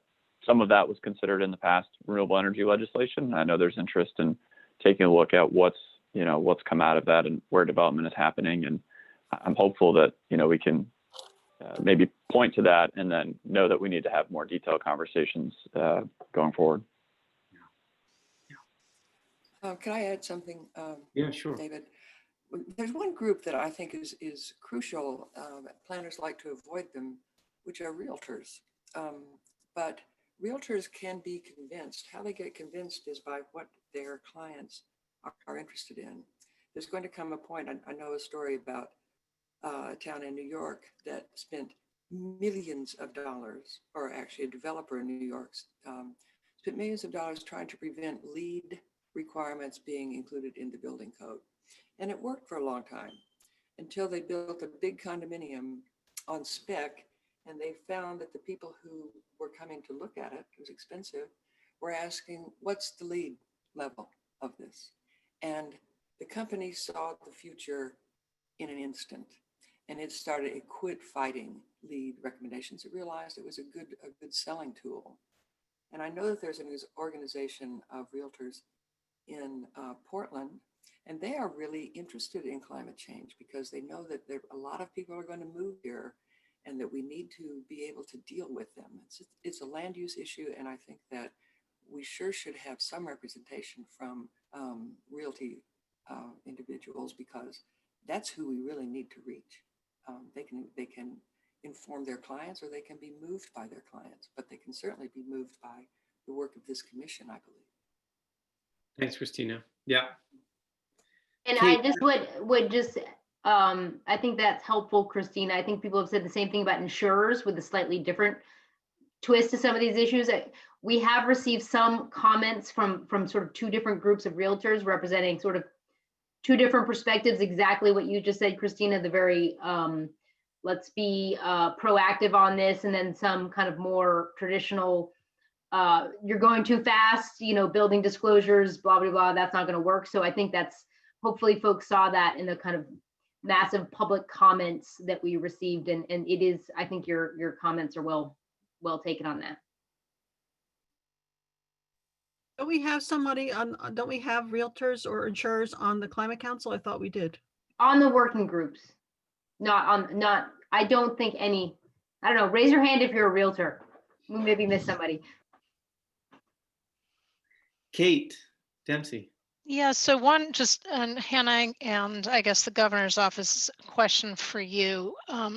Thinking about this conversation we've just had for the last hour, I know the agencies have been asked to start going through current regs that they have in place that might be adjusted. I saw that someone from DOT mentioned how they're looking through their current regs to adjust them. I just begin to wonder if this is a heck of a lot to keep track of as we go forward, thinking about implementation. And I know at the national level, administrations have had kind of that climate resilience czar type person to help agencies see these interconnections. Is that a role that you see GoPIF continuing to play in the future, or is that something that we need to articulate beefing up in some way? So I mean, I think maybe Melanie could speak to that as well. I think she has even far more kind of perspective on the current law. I mean, I would just say that I know a additional like sort of chief resilience officer position was recommended. I assume by the resilience group, and that's in the plan. This work is super complicated and detailed. And does any state agency, do we have the resources staff-wise to do it? I think all of our heads hurt a little bit thinking about that. Probably not. I think we would need more capacity. That being said, there are good people across state government, in Melanie's shop, at DACF, in the coastal program, we're in Judy's area, who have experience. Would it be helpful to bring it all together, and can we all sort of take it to the next step without any additional capacity? Probably not easily. I don't know. Melanie, do you want to add anything to that? Sure. Kate, you're absolutely right. It is a lot to keep track of. There was far less going on in the last 10 years, and DEP had been undertaking the effort to try to keep track of what previous plans had recommended and what was being accomplished, and had an interagency coordinating group sharing that information. And we were so pleased when Hannah's office was created and this great team was brought on board. And at least for right now, I think we've got the potential to have a good model moving forward of continuing that interagency collaboration, and potentially, selfishly from DEP's perspective, it'd be great to have Hannah's team be the one to keep track of it, because you've got sort of that broader view and connection to all the other agencies. So, to Hannah's point, it is a lot of work, but I'm not sure that we need to create some new entity of government to do it, but maybe find a way to ensure that we are continuing that collaboration moving forward. Okay. All right. So we had planned to take a break now. It feels like a natural pause here. I want to thank everybody for doing this deeper dive on the resilience piece. And I feel like, Sarah and Brian and Cassie kind of nod your heads if you feel like, yes, you've got some good marching instructions. Yeah, right. Good. So let's do this. Let's take a 10-minute break and we'll be back here at 10:43. And for sure 10:45, but let's try to just make it a 10-minute break. Grab something to drink, and we'll be back and we'll do a quick hit on the clean energy plan, clean energy economy plan. And then we're going to dive into this issue around implementation and outcomes and metrics and all that good stuff. Okay. So Cassie, if you've got a slide to put up there that says on break, everybody, if you want to mute yourself, stop your video. We'll see you back here in 10 minutes. And thanks everyone. Okay. So welcome back, folks. Let's get cooking. We have Dan Burgess with us today from the Governor's Energy Office, and Melissa Winnie also from that office. Many of you were on the call, the webinar yesterday, and thanks for doing that. We're not going to repeat that. We want to do the sort of 5 to 10 minute version of what's in this plan, the Clean Energy Economy Report, excuse me, and then really think about what that means for us. We're not going to spend more than 15-20 minutes on this because we want to get to the implementation conversation, but I think it's important for all of us to hear it and hear it from Dan and Melissa. And if Sarah's going to weigh in a little bit more about how that's shown up in the report as it is right now, that's great too. But Dan, why don't you go ahead and give us an overview? Thanks for doing that. Sure. Thanks, David. So we had a presentation on this yesterday. So as David said, we'll go high level here just so folks can get the flavor of it. So just by way of process, and I think someone's going to share the slides or share the screen. Thanks. So the legislation that created the Climate Council has this section in it that there must be included a clean energy economy transition plan. Working with the Climate Council, utilizing the experience of Climate Council members. And there are kind of 3 main components, A, B, and C. You can see there. The first is that it has to include opportunities for and how to address barriers to advancing the state's clean energy economy, has to highlight strategies for rural communities, workers, and businesses as that transition is made. And then C is really a catch-all category that the report has to look at policy recommendations, public-private partnerships, workforce development, education, training and retraining, apprenticeship programs, a number of different items within that. So we, as a part of the Energy Working Group, convened a subgroup on this plan. We had the opportunity to meet a couple times. And one of the things that came out of that was a suggestion or discussion around surveying the current workforce. And so we've done a whole bunch of research led by Melissa and our team. We've consulted with the subgroup of the working group, have pulled numbers from national surveys and those surveys focused on Maine, and then have done this survey. And so we are in the kind of final days of editing, putting together this report. Still considering a lot of this to be draft until the report is released, but felt like it was important to run through exactly what's in there. And yesterday I spent a lot of time kind of setting the stage for the policies which are leading to development. Won't do that now, but we'll turn it over to Melissa to talk through some of the information and numbers that are coming out of the report, and to talk a little bit about strategies for next steps. So Melissa, over to you. Great, thanks, Dan. Hello, everyone. Again, Melissa Winnie, Energy Policy Analyst with the Governor's Energy Office. I'm going to keep this pretty high level. You'll note a lot of these slides are from the webinar yesterday. So for those of you that attended, thank you. And I'll try to move through these pretty quickly. The report overall recognizes that, following a series of actions taken by Governor Mills with support from the legislature, the clean energy sector really is poised for robust growth in Maine. New renewable energy projects are being built, energy efficiency investments are reducing costs and energy consumption, and innovation is advancing, everything from forest products to offshore energy. And so these and other efforts are providing a real opportunity for the state's economy. Next slide. So highlighting some job numbers here. Prior to COVID-19, national job numbers indicated nearly 3.4 million Americans worked in clean energy occupations, which for reference is more than the number of people working in real estate, banking, or agriculture in the United States, and 3 times the number of existing fossil fuel jobs. And leading that employment is energy efficiency, followed by renewable energy, clean vehicles, grid and storage, and fuels.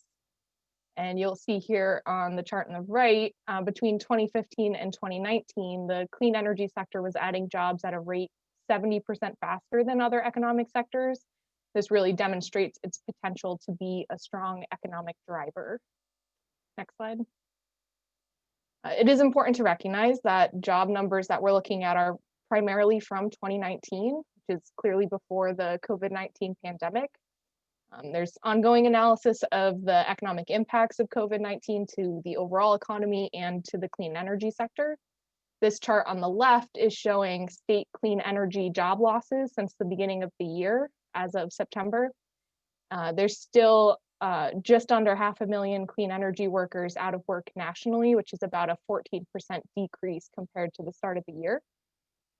However, there was a recent report that notes that Maine and much of the nation, while they did experience job losses through May, the trend from June to September is showing slight job recovery.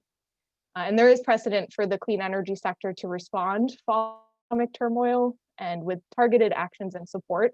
And the sector's momentum prior to COVID-19 really underscores that the clean energy sector is poised for economic growth and recovery. Next slide. So narrowing in a bit on Maine's clean energy job numbers, for the purposes of this analysis, we really focused on the 4 subsectors highlighted there, which does not include the overall motor vehicle sector. We're looking at electric power generation, fuels, transmission, distribution, and storage, and energy efficiency. And prior to the pandemic in Maine, there were nearly 18,000 people employed in the overall energy sector. And of those, around 14,000 fall within the clean energy sector. And that again includes transmission, distribution, storage, and energy efficiency, as well as low carbon fuels like biomass and renewable energy generation. Next slide. So this map is showing clean energy as a share of statewide employment as of the end of 2019. And you'll see the darker blue colors indicate a higher percentage of clean energy workers as a percent of overall employment in the state. So if you look regionally on a per capita basis of statewide total employment, the Northeast states claimed the top 5 spots, with Vermont, Rhode Island, Massachusetts, Maryland, and Delaware employing the largest share of clean energy jobs per capita in the country. So the success of nearby comparable states in building the clean energy economy is additional support for the potential of Maine's clean energy sector growth. And given that new renewable energy and energy efficiency policies and programs are still being implemented or at very early stages, a significant positive workforce and economic impact from these policies is possible and anticipated, especially with additional targeted supporting efforts. There are numerous benefits and co-benefits that come as a result of strengthening Maine's clean energy economy. These include economic and workforce benefits through in-state, regional, and global markets, building supply chains in Maine, various community benefits, and public health improvements. Next slide. So the draft strategies for strengthening Maine's clean energy economy fall within following categories within the report: policy and program development, workforce development and recruitment, clean tech innovation, and equity and just transition. Again, there's more details still at a high level on the specific strategies that fall within these categories that are listed in the draft document that you've received. And as was mentioned, the full report will be released shortly. And the webinar presented yesterday, as Cassie mentioned, it will be available, and we'll get into more of the details as well. So again, really high level overview, but we're looking forward to really continuing this work with you all. And with that, I'll pass it back. Okay, great. So we just have 5 minutes or so if for particularly folks who weren't there yesterday, or folks who were there yesterday and feel like there's an important point to make. What questions we have for Dan Burgess and Melissa on this? Any quick reactions we want to do?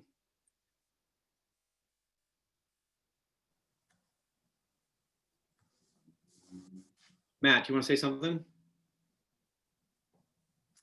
I sort of saw your thing come off mute. I mean, just to emphasize the point made earlier, I mean, you can obviously have growth in jobs in a sector, and those can be good quality jobs, medium quality jobs, low wage, low benefit, low training jobs. And it feels like the report, at least is kind of agnostic on the quality dimension of things. And I just think, typically job quality standards correlate with policy, worker bargaining power, tight labor markets, and they don't just end up as good quality jobs by themselves. So I think there's a whole, New York State has a prevailing wage requirement on clean energy, renewable energy jobs. A lot of places are looking at community workforce agreements, community benefit agreements that get at equity issues and training of new Mainers and underrepresented communities and communities of color. We have an emerging apprenticeship utilization requirement on larger clean energy projects in the state that would be great to build out. A lot of places are putting project labor agreement requirements into their renewable portfolio standards and into offshore wind. So I think these things at this juncture wouldn't even need to be prescriptive. They could be more in the form of a menu of options to think about. So we actually take seriously the question of the kind of jobs we want to try to create and how we want to get there.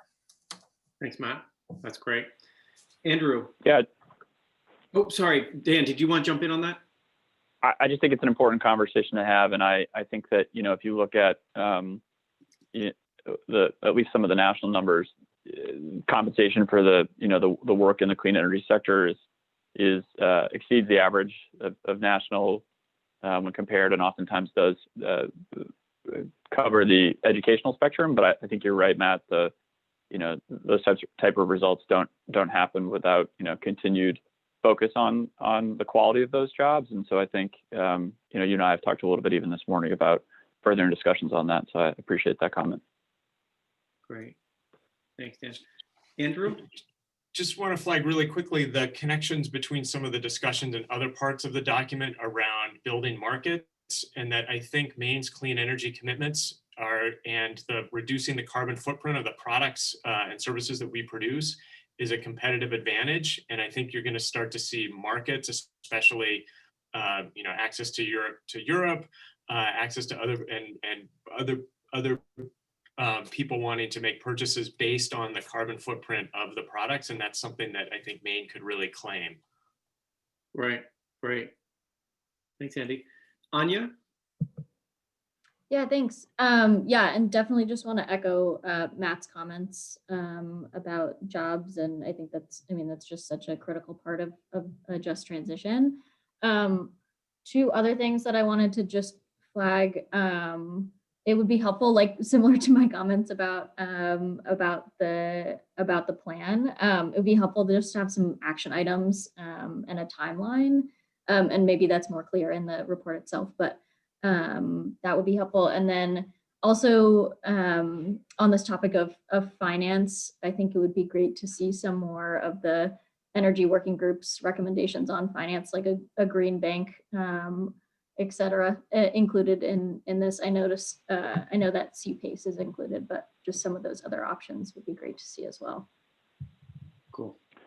Appreciate that comment. I think we're, again, still kind of doing some edits. We'll definitely take all that into consideration. I think we're likely to keep this, even take something like CPACE out. I think we're likely to keep this just focused on those 4 issues and not necessarily try to wade into the policy.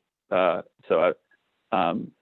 just want to set expectations for the report, and probably we'll see more things like that in the Climate Council report. I appreciate those comments. Okay, great. Anything else on this? Sandy, were you trying to jump in? Yeah, David, thanks. I just did, there's so much potential here with the demand for clean renewable energy, the promise of hopefully good jobs and good paying jobs. Will the report deal with what we were talking about in the last segment about land use and siting challenges and incentives versus regulations, and as well as the managing the demand, as Ken has said, through weatherization and energy efficiency emphasis. So I just wanted to check in and see whether that's part of this or whether this is just another part of another report or recommend. Where do those issues fall? I would expect that those fall within the Maine Climate Council report, as opposed to the one that's focused on the economy and workforce. Okay. Again, definitely important to have. I feel like this one should be more tailored towards what are the policies, the outcomes of policies are driving significant development, opportunities to do more, but what do we need to make sure that we've got the workforce, the infrastructure to kind of make that happen. So I would expect that to be in the Climate Council report purview.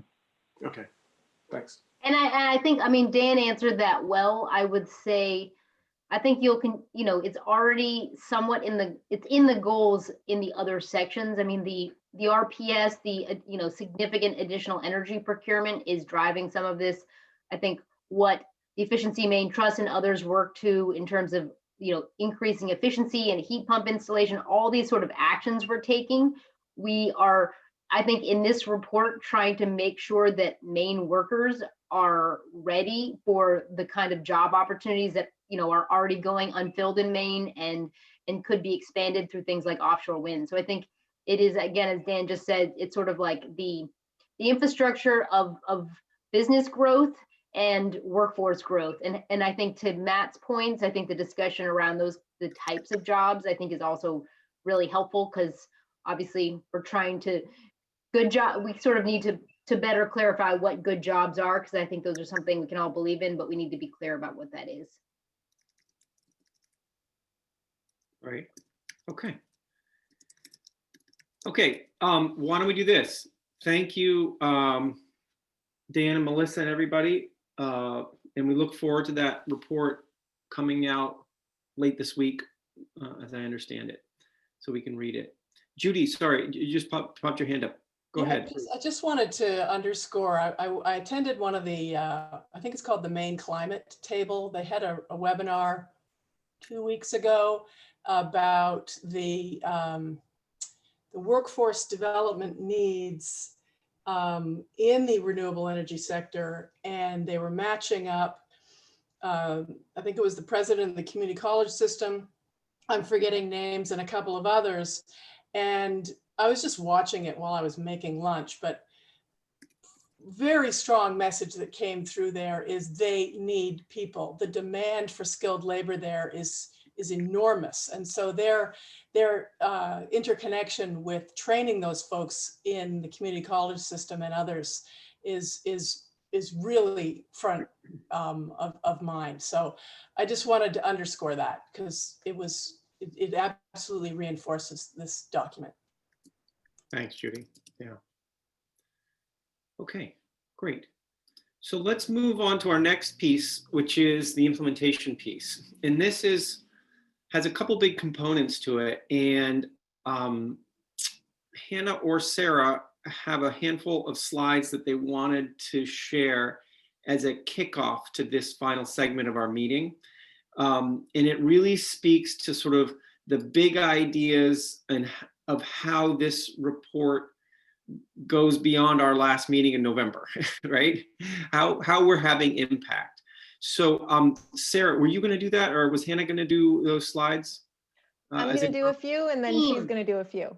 Team effort, so. Love it. Okay.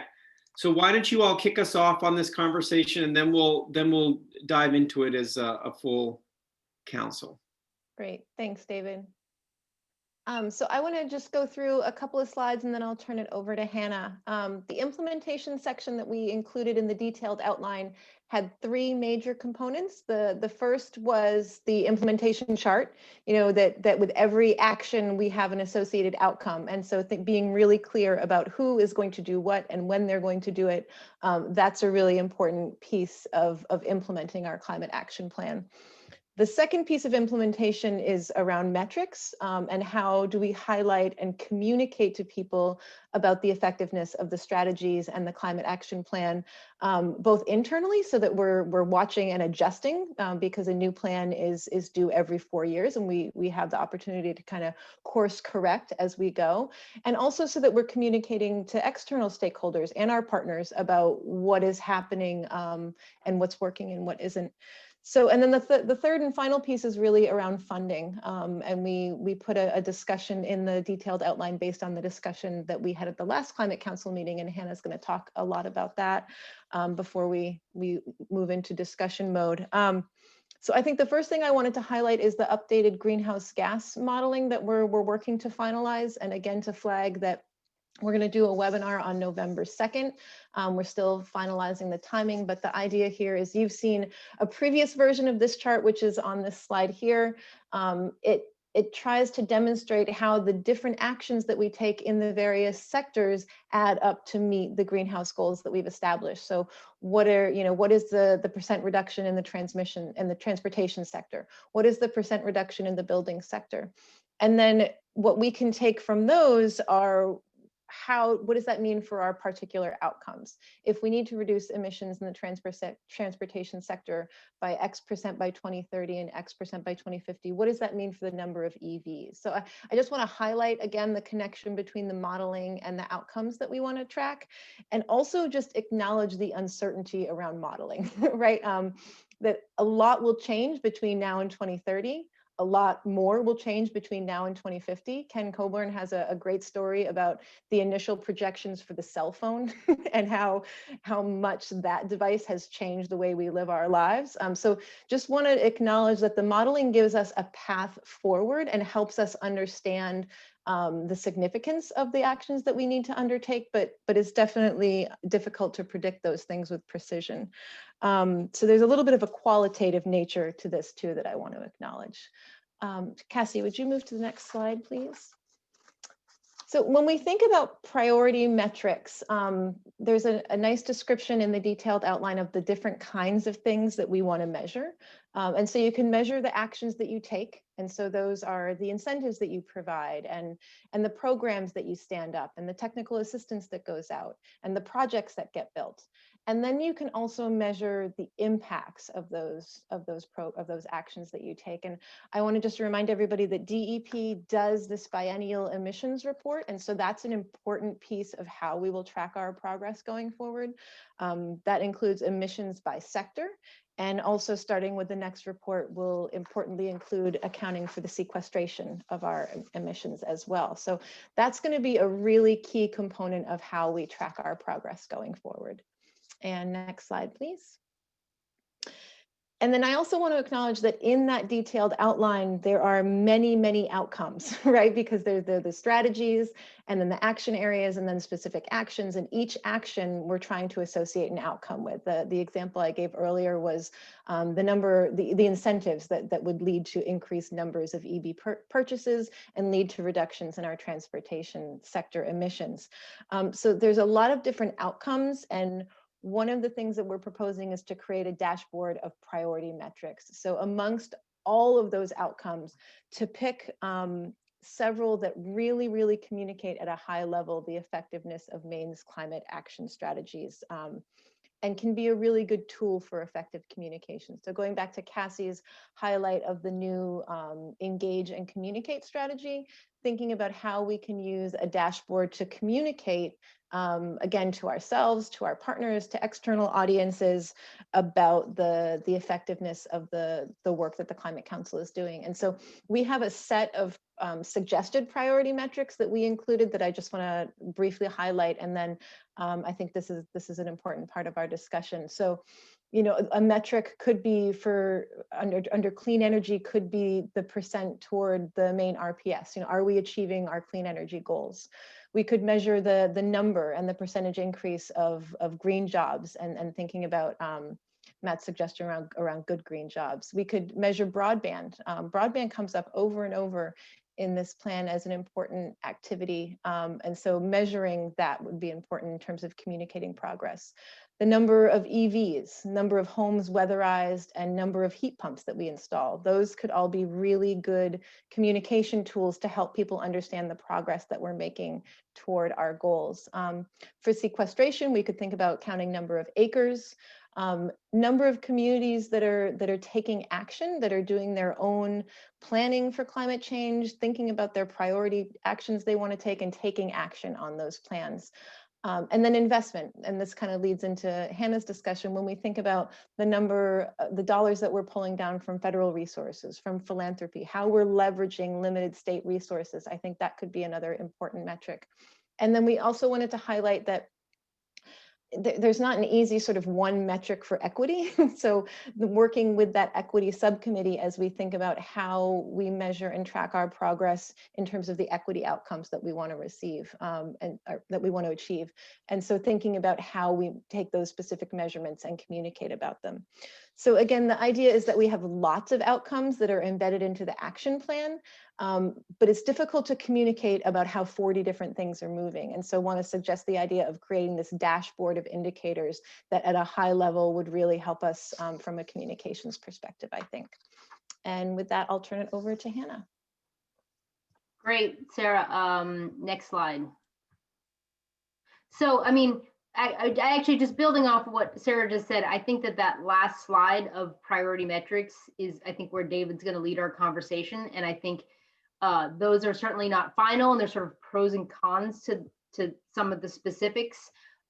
Things like even sequestration, kind of an ongoing conversation we need to keep honing in on over the next couple of weeks. But I think a really important area for the Climate Council to think about, because that is, I think, our job is to then monitor the plan and how are we doing.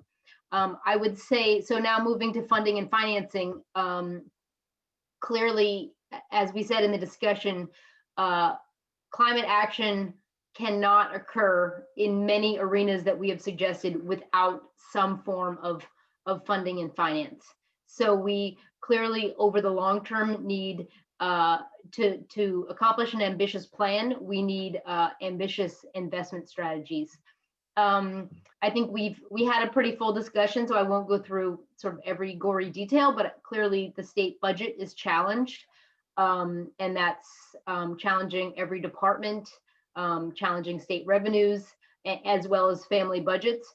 At the same time, I think you could clearly, you know, we've all been debating, and, you know, Sandy put in the chat that starting to make these investments, you've got to prioritize them.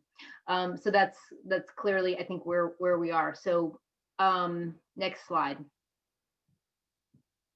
So the funding recommendation discussion, I think hopefully folks take time to read it. We will simplify some of that language because it's long in the final plan, but clearly there are sort of two sides to this discussion. One is the funding options, and two are the finance options. So on the funding side, clearly just general fund appropriation dollars going into programs and or redirecting dollars the state already spends is an area of opportunity. It's an area of limited and challenged opportunity in this budget environment, but clearly it's a long-term need.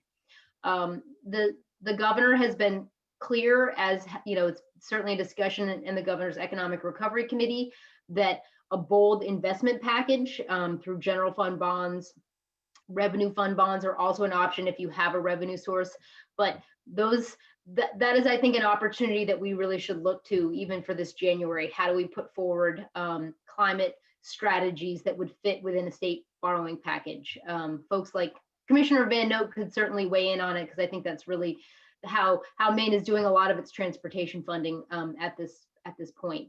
Clearly, interest rates are extremely low. We are in a recession, so to use bond packages as a way to do investments that put people back to work is also, I think, a helpful message and strategy. The other options, clearly, there is lots of activity that could happen at the federal level if the federal government really engages more fully in climate activity.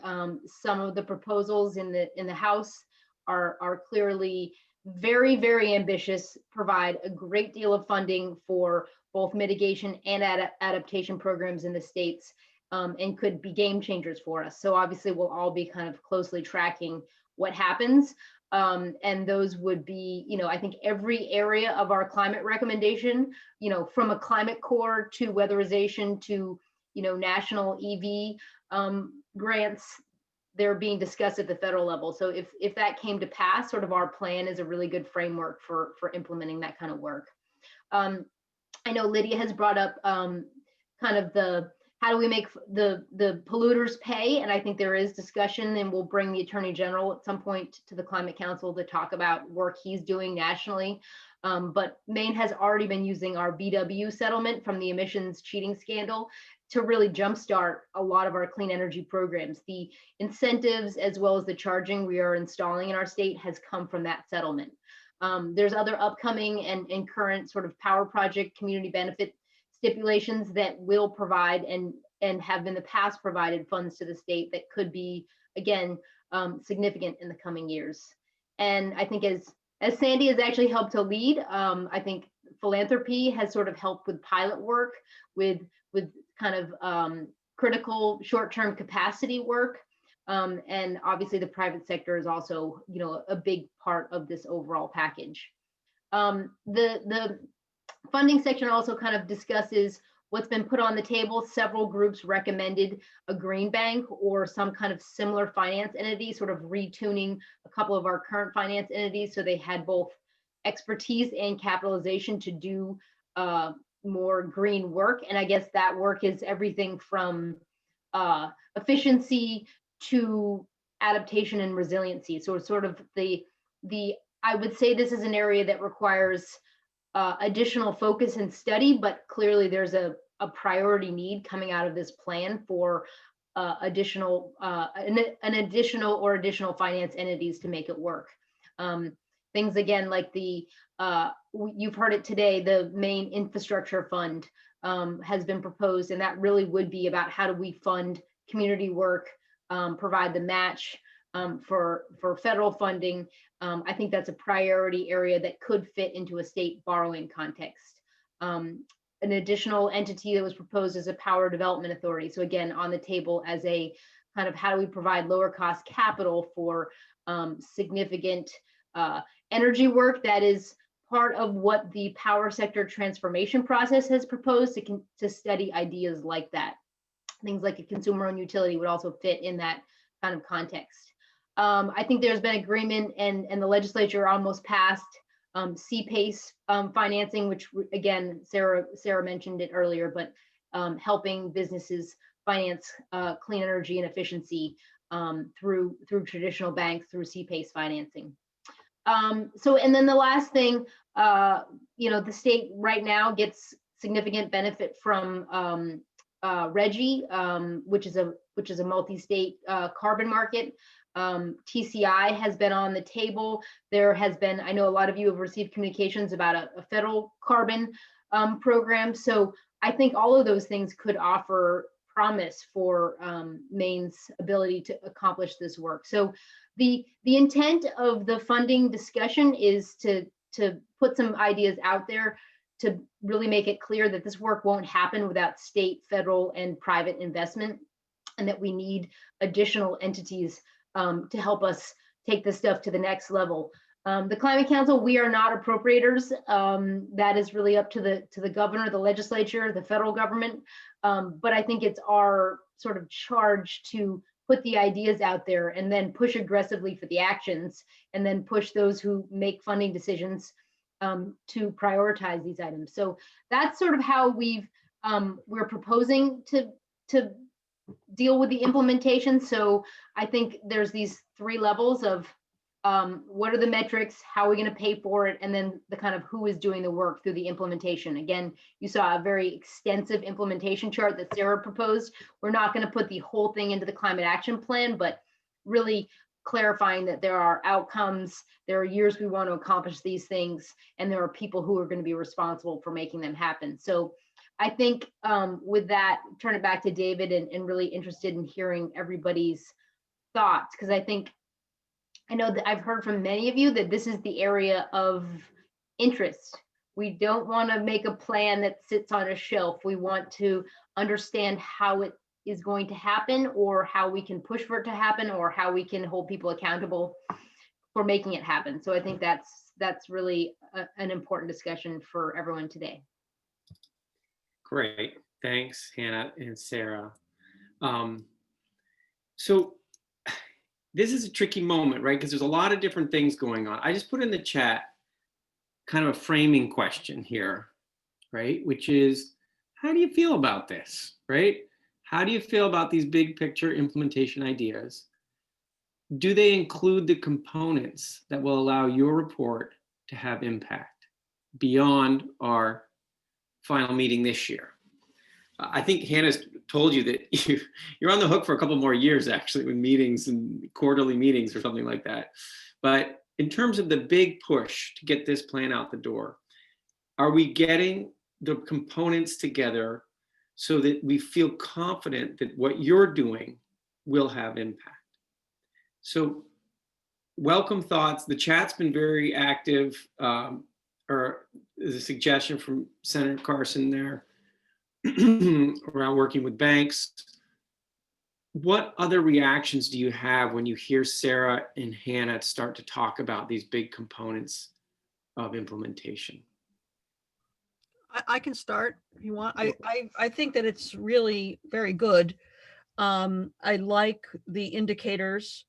I would add not just jobs, but I think it's about industry. I don't know if you want to just, does a creation of a new market, for example, as we were talking earlier, or creation of, a new industry that builds those building supplies from pulp.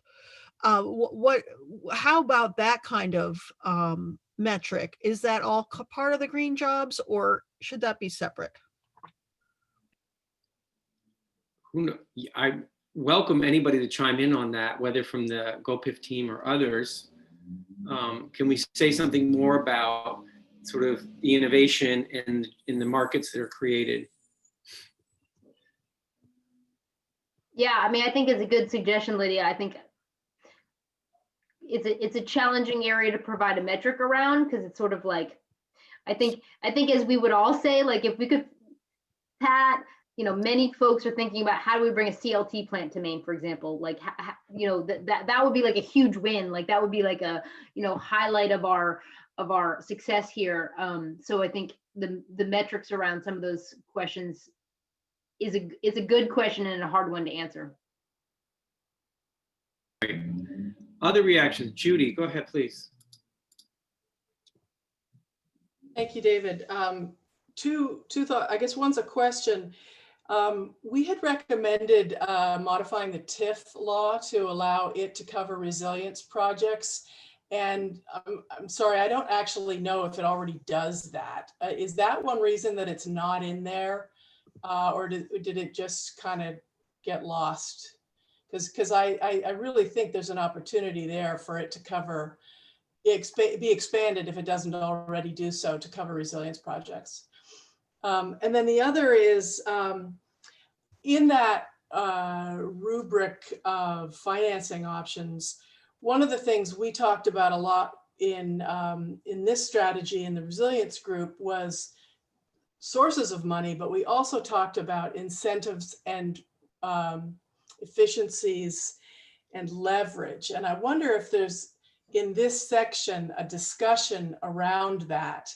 And one of the metrics I think could be, and this would add to the table, Sarah, that you had, is it's not so much just number of communities who have assessed and created plans, done actions, but isn't it also a measure of the number of, say, regional networks that have supported, you know, not one, but 20 communities. And that gets to equity too, because some of these small towns are not going to get their plans and their projects put forward without that regional help. And so I think that might be a metric to add. Thanks, Judy. Anya? Yeah, thanks. I just want to like reiterate the conversation around like metrics for like some goals in between now and 2050, just to make sure that we're on track. And I also just have a question about financing in general, and if there are estimates for how much these different strategies would cost, and if that's going to be a part of the plan. I wonder if anyone wants to take that second. I mean, I would say I'll answer the easier one first. I mean, again, Anya, just we will include. There are some things in there, and it will be strengthened by the modeling around sort of interim. Where are we in 2025? Where are we in 2030? The total dollar amount.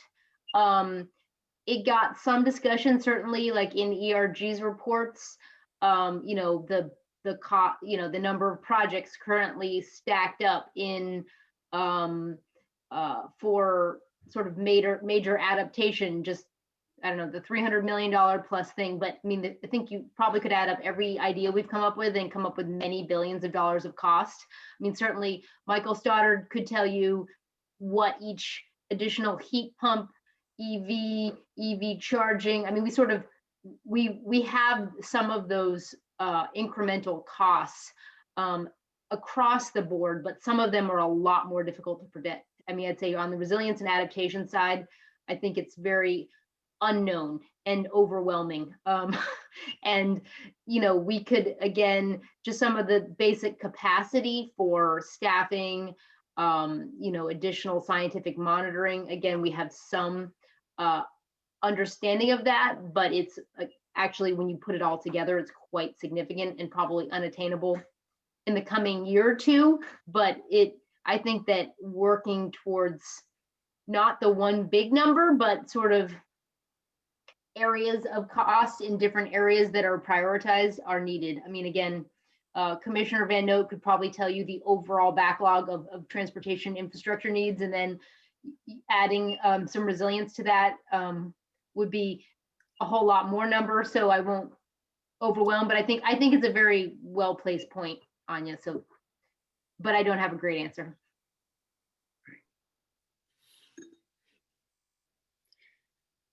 Okay. Great. Other reactions about, here we go. Sorry, my system's slow. Ivan, please go ahead. Thanks, David. So I like this a lot. The whole report has been clearly an incredible task. And in climate science, we love dashboards. So I really like that summation of some of the targets. One of the questions I wonder is if there's a way to convey the level of uncertainty with the various targets. Not all are created equal by way of the assuredness of achieving them. And also where information needs exist, the role of research. Some are researchable in meaningful timeframes. Others are really big and don't count on research solving it definitively in a short period of time. And so I'm thinking of really qualitative, but some things are, we know we can measure. We may need to do certain tasks by way of research to move us forward, and we'll do it really a lot better in 5 years, but we'll meet these targets. Others may be very challenging, and some level of confidence in achieving these might be conveyed without having to be quantitative in that regard. So just food for thought. Thanks, Ivan. Yep. Melissa? Yeah, I just have a process question with regards to this implementation chart, which is really impressive. The section on the right, the newer existing programs section, which is to be filled in, I'm just curious whether that is to be filled in before our next meeting or for the climate action plan, before the climate action plan is ready, or is that something that will go to each of these lead agencies kind of after the fact to identify what programs already exist, what might need to be created, where funding is going to be needed, et cetera? That's a great question. Sarah or Hannah, I know you're deep in trying to make this happen. What's your view on this? I'm suggesting Sarah unmute herself and answer the last column question, because she'll do a better job than me. Yeah, I mean, thanks, Melissa. I would say it's kind of a little bit of both. We've shared that draft chart. Well, commissioners are sharing that draft chart right now with heads of agencies and staff, and trying to start to fill that in. The other important piece, though, is partners and outside organizations, and that's a bigger task, I think, to understand all of the resources that can be brought to bear on the different actions. And so I would say our goal is to have a version of that chart accompany the draft report that you receive for the November 12th meeting, but recognizing that it will take ongoing editing and improvement, right? That it'll be kind of an evolving document. But we've definitely been working closely with commissioners, and they've been really trying to help us fill in some of those blanks. Great, thank you so much for all of the work on this.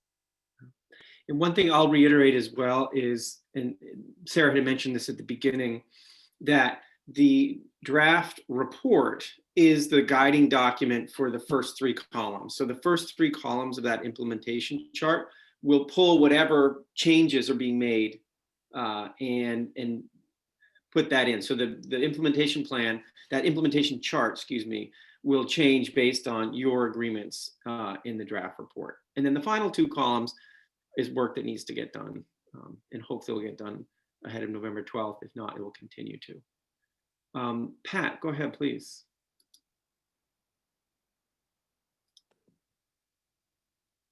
Wait, hang on one second, Pat. Yeah, I think you're still on mute. There you go. Just a comment on land protection goals. It's easy, I think, since the days of the Northern Forest Land Council 30 years ago, when we started the conservation easement movement, it's easy to measure how many acres are in conservation easement. I think that the goal here is the development acres. Have we really slowed down development? And it's that rate of growth that we're focused on, and that will actually guide us to making our investments and easements closer to where the pressure is. I mean, don't tell any of my members, but up north, there's not a big amount of land being lost. But it's on the interface of where urban areas are that we're most concerned. So that's just an example of thinking carefully about what it is we're measuring. It's not what's the percent of lands we put under conservation easements. It's has a development right, has development slowed down, or we kept it in check. Nice, thanks. Yeah, Ken. Thank you, David. I'm sensitive to Hannah's point about the difficulty of measuring some of the things that we are pursuing here. One of the energy working groups' particular strategies was the power sector transformation stakeholder process, for example, and that is a pretty easy one to measure. We launched it or we didn't launch it, but from a larger perspective, the power sector is transforming pretty dramatically. it'll be more market oriented, more democratic, the democratization of energy, and more transactive. How can we get our arms around those things? So I might suggest for your consideration, both as a council, but Sarah in particular, or the GoPIF team, maybe we should consider a suite of straw metrics that we could sort of beta test as we proceed.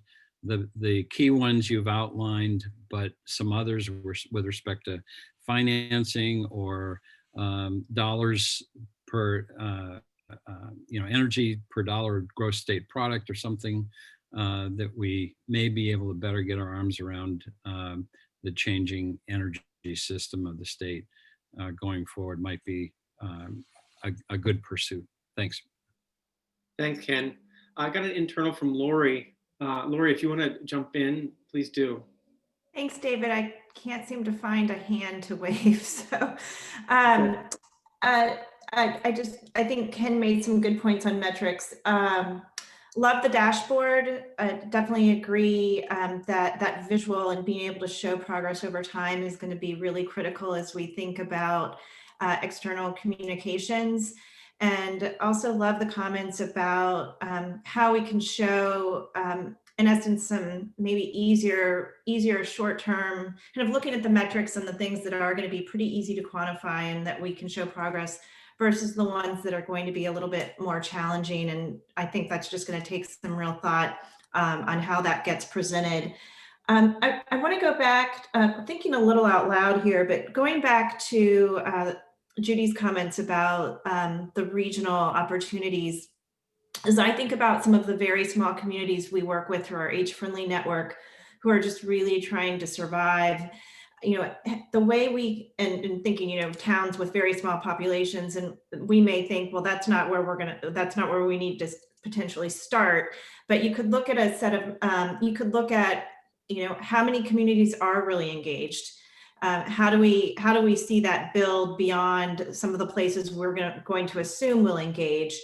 But then also thinking about, given scarce resources, using the regional approach, regional organizations to really incentivize and show what this work could mean to a local community. I mean, that's something we've really tried to focus in on when we've been working on kind of the livable communities agenda, and looking at local need and how to build this into that. So I don't know that that was very clear, but I see a communications piece here. I see a resource piece here, and do think as we look at the resilience piece, kind of everything, resilience, jobs, funding, that's where the potential of really bringing in different types of regional organizations is going to be really important. Thanks, Lori. I think that was clear. Great. I see Lydia. Go ahead, please. Thank you. In the chart, there are a lot of things that we say. It's the third column is by 2025. I think there's a lot of things that are, and it's noted in there, that are before 2025. And I think that we need yet another column just to show, so that would help us prioritize. For example, adopts official sea level rise projections. I believe that's something we can do in the next legislative session. Make sure that happens. So I would like to see everything that should happen in the next 2 years in another column. Is that fair to ask, Sarah? Yeah, or at least Representative Bloom, I think you feel our pain. I mean, I think we're all trying to think about the different timeframes sort of on some kind of continuum, and honestly get our act together for next legislative session, because there's a lot of potential activity around regulation that might be needed. So we are thinking about that, and we would love to engage with those people likely to be in the next legislative session to think about how to accomplish that. And I think obviously we are not going to bring every single idea to a January challenged legislative session, but I think the priority areas and really highlighting what those are, we need to put either in the report or in some sort of companion thing, just so people see our most urgent agenda clearly. Great. I'll say, this is Christina. I think that's the main thing I thought about reading all of this was it seemed like we were very flat-footed. Nothing was going to happen until 2025. And I know better than that. I think everybody here wants to have things happen. And so I think Representative Bloom's idea is excellent. And I think we can do that. Great, great. Okay, other thoughts about these big ideas on implementation, how to make this work? I want to point out in the chat, Kate Dempsey had mentioned that on Pat, your point on the what are we actually measuring around conservation easements or other things? It's a little tricky. So I think this is one of these things where we don't all need to have the conversation right now, but we know that there's a conversation because it's not super straightforward. So potentially, I would welcome, Kate, you and Pat have a conversation about that or something so that we're as clear as possible about a metric that makes sense. Yeah. Okay. Exactly my thinking. Great. Super. Okay. All right. So folks, it feels like we're kind of reaching a natural cadence or end to this. Any last things before we wrap up our meeting here and talk about next steps? Pat, is that a new hand? Yeah, new hand. I wanted to make sure that we were tracking against the overall cost of energy too, to have credibility with the people of Maine. So just making sure that was it's an obvious benchmark, but I think we'll do well with the new technologies we bring in, but I think we've got to maintain that commitment to try and control energy costs too in the midst of all this. So that'll help me keep my members here in manufacturing. Great.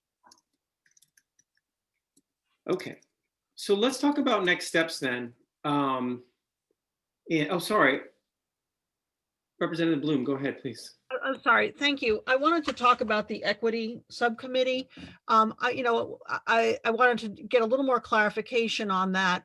And what I'm afraid of is that we're talking about equity as a separate issue. I thought that our whole goal was that it's part of every strategy. It's part of everything that we're working on. And also related to that in terms of priority, in terms of what we learned from the equity assessment was that it makes sense to actually prioritize lower income work because it builds from the ground up.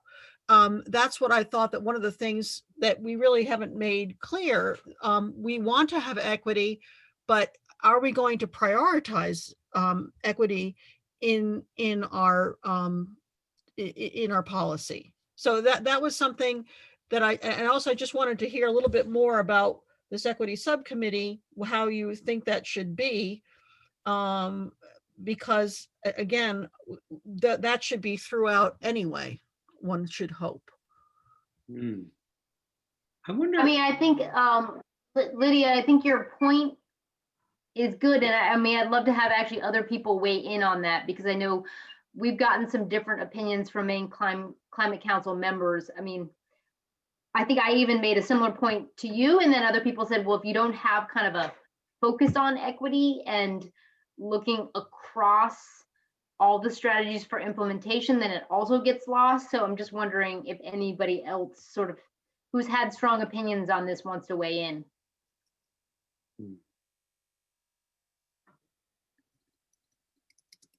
Everyone's being very quiet today.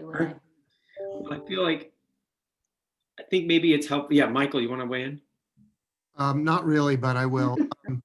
So first of all, I want to agree with the representative that I think that equity issue needs to be a thread that is throughout every one of these recommendations. So I don't disagree with that at all.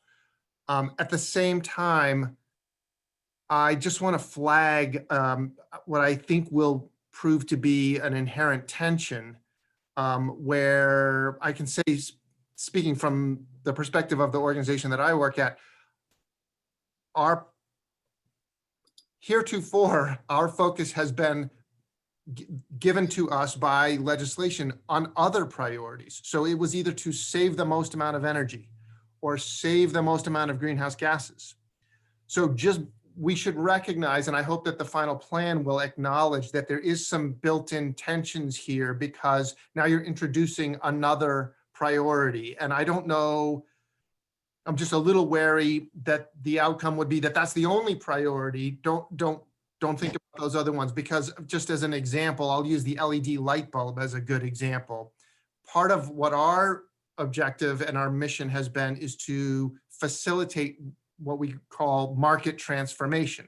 So you want to get something like the cell phone was mentioned earlier, or the LED light bulb, something that costs a whole lot of money when it first gets invented, but thanks to mass production and then becoming very popular in the marketplace, suddenly the price not suddenly, but over time, the price comes down to something that's affordable for all of us. And now you can buy an LED light bulb for $3, which is terrific. You can save 82% of your energy and your greenhouse gases by buying an LED light bulb instead of the old one. So market transformation is what made that happen, a mass marketing of things. And there's just going to be some inherent tension sometimes when we're trying to bring new technology into the marketplace, whether it's electric vehicles or heat pumps or whatever the next thing is. And we should just be aware of that. So there's going to be some inherent tension.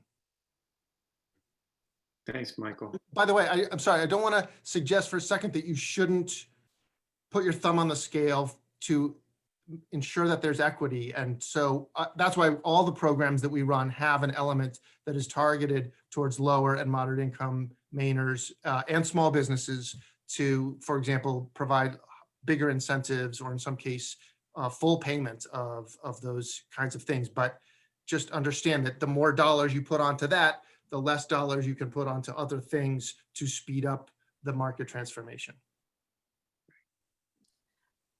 Great. Lori? Yeah, I just have a question, and I was kind of the same question Lydia had was kind of running through my mind as I reviewed the document, and I'm really glad that there will be this subcommittee, but it kind of has come at kind of late, and so I'm just curious about the thinking.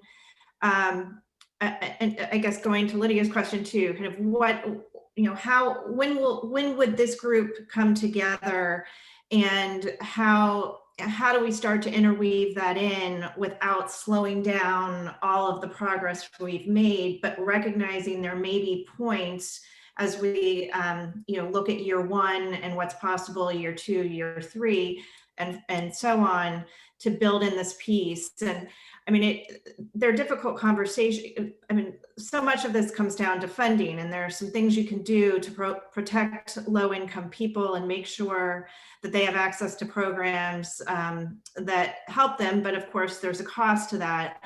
And so it may be that we've got to, it's not something that really came up in the funding conversation, I think in part because it's a difficult conversation to have. But it may be that at some point, we need to set aside some time for that without slowing down progress in the overall report. And I think, Laura, your discussion of that, I think is helpful. I mean, I would say, just to recap some of the history on some of the equity issues, we asked each working group to kind of think about these issues as they were coming up with their strategies, and a lot of them did a really good job. I mean, I think most of them included it in some way. And then we did the equity assessment that sort of was a big picture across all the strategies, which was good information. We're continuing to think about how we best kind of include it throughout the draft.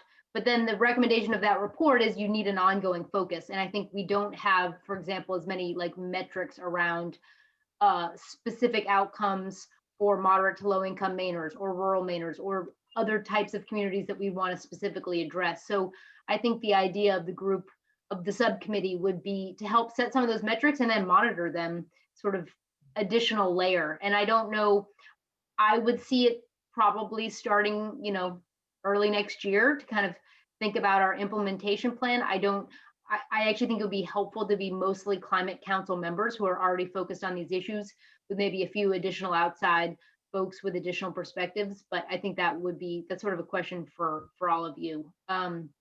Melissa, I saw you turn your camera on, and I know that you had some specific thoughts on this, just to put you on the spot. I don't know if you want to weigh in any way.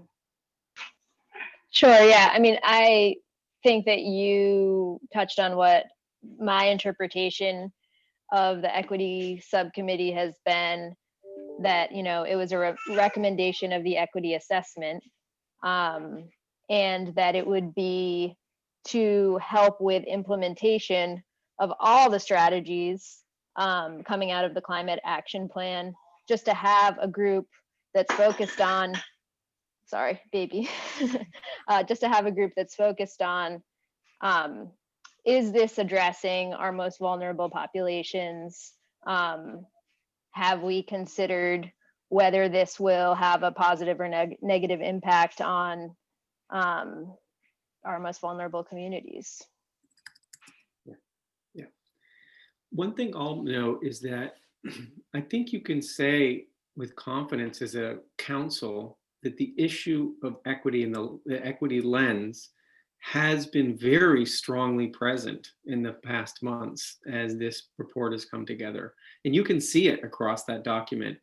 I think so when you look at it, if it's not jumping out and you're not seeing it, then let's work with Sarah and everybody to make sure that it's doing that. But the actual recommendations really do reflect a lot of thinking on this. And so I think that's something to be proud of and to look at it, because you can see, wow, that's how it, you know, that's how it's affecting what we're doing in transportation. That's how it's affecting what we're doing over here, right? It has happened. And I think the ongoing work with Equity Group is to make sure that another layer of analysis has happened, metrics are put in place, and you're tracking it. I don't think you can, we should underestimate how explicit we'll want to be and making it really clear. And just thinking about that communications piece again. Yeah, great. Okay, anything else? Okay, wonderful. All right, so Hannah, Melanie, next steps. What's going to happen? I think we're done, right? We're done.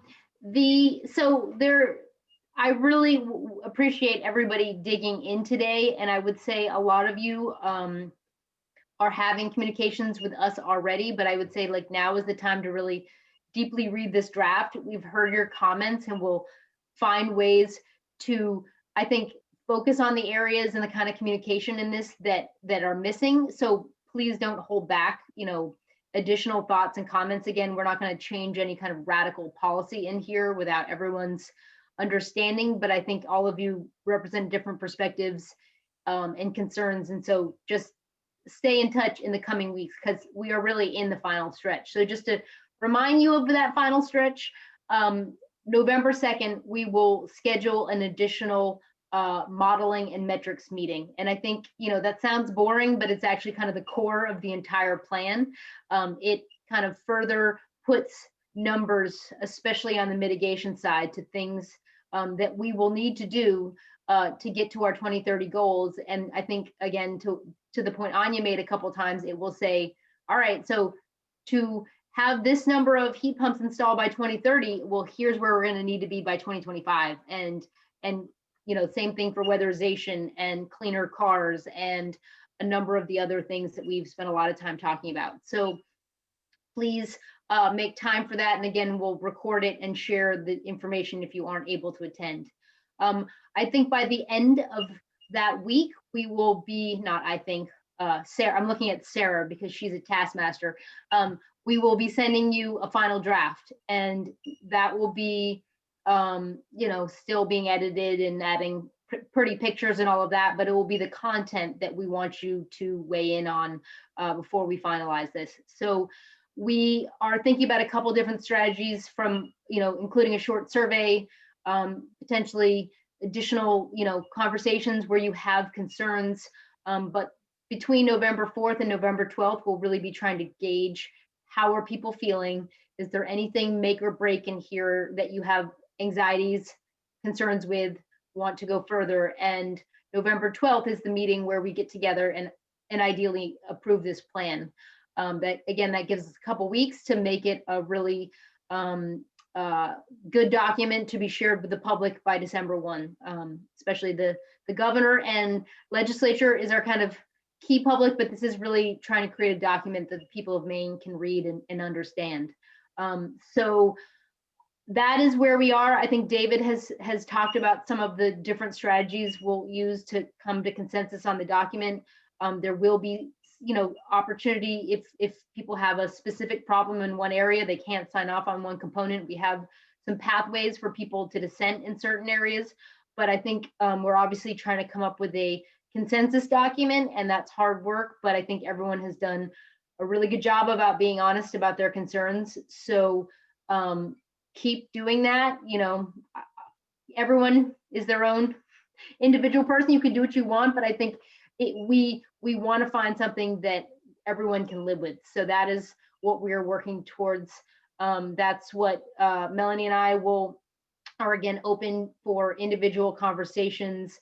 So again, just stay in touch with us as you read these documents. And I again appreciate everyone's significant engagement and time and effort you put in thus far. So let's just get it over the finish line, because obviously that's where the actual work begins, to actually do all this stuff.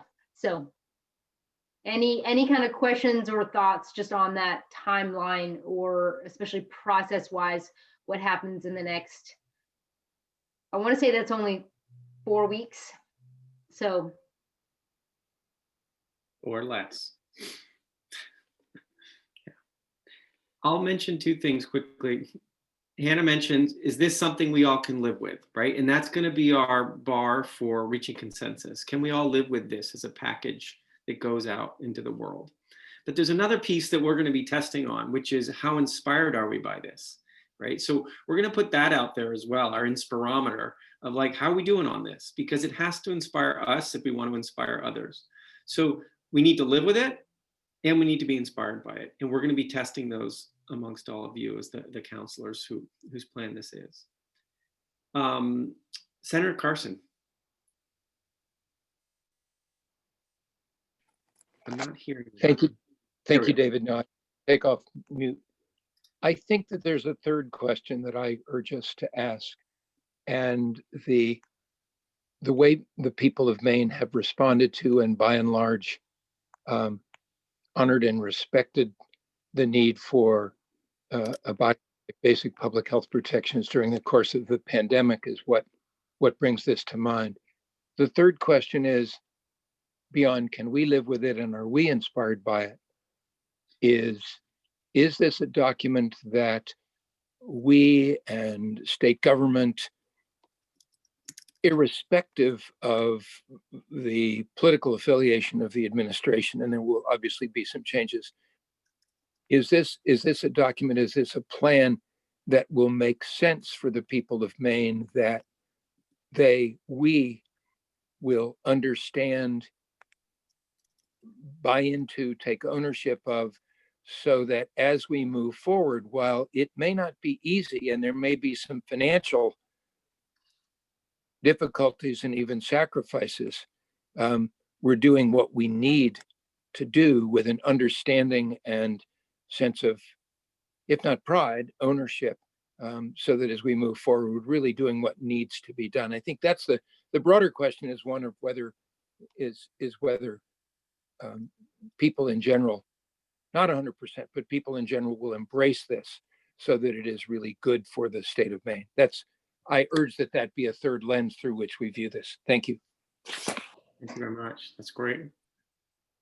Brownie, that's why every one of you were selected to be on this climate council or volunteered by somebody else. So I think that is an important question, and I hope everyone will read it with that in mind. I think that's what everyone has been striving to do, but I think that's definitely a key point. So thanks. Okay, with that, I think we'll round up. That's a great note to end on. And thanks everyone for an amazing amount of time today dedicated. It feels like we really lasered in on some improvements to this document. Thank you for that. There's a big staff push right now to get this back to you. So, you know, hats off to Sarah, Brian, Cassie, Hannah, Taylor, and the whole team over there, Melanie.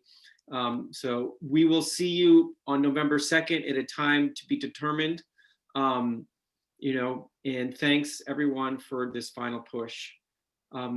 We'll see you in a couple weeks. Don't hesitate to reach out, for real. Don't hesitate to reach out, and we can make this thing much better. Take care, everybody. All the best.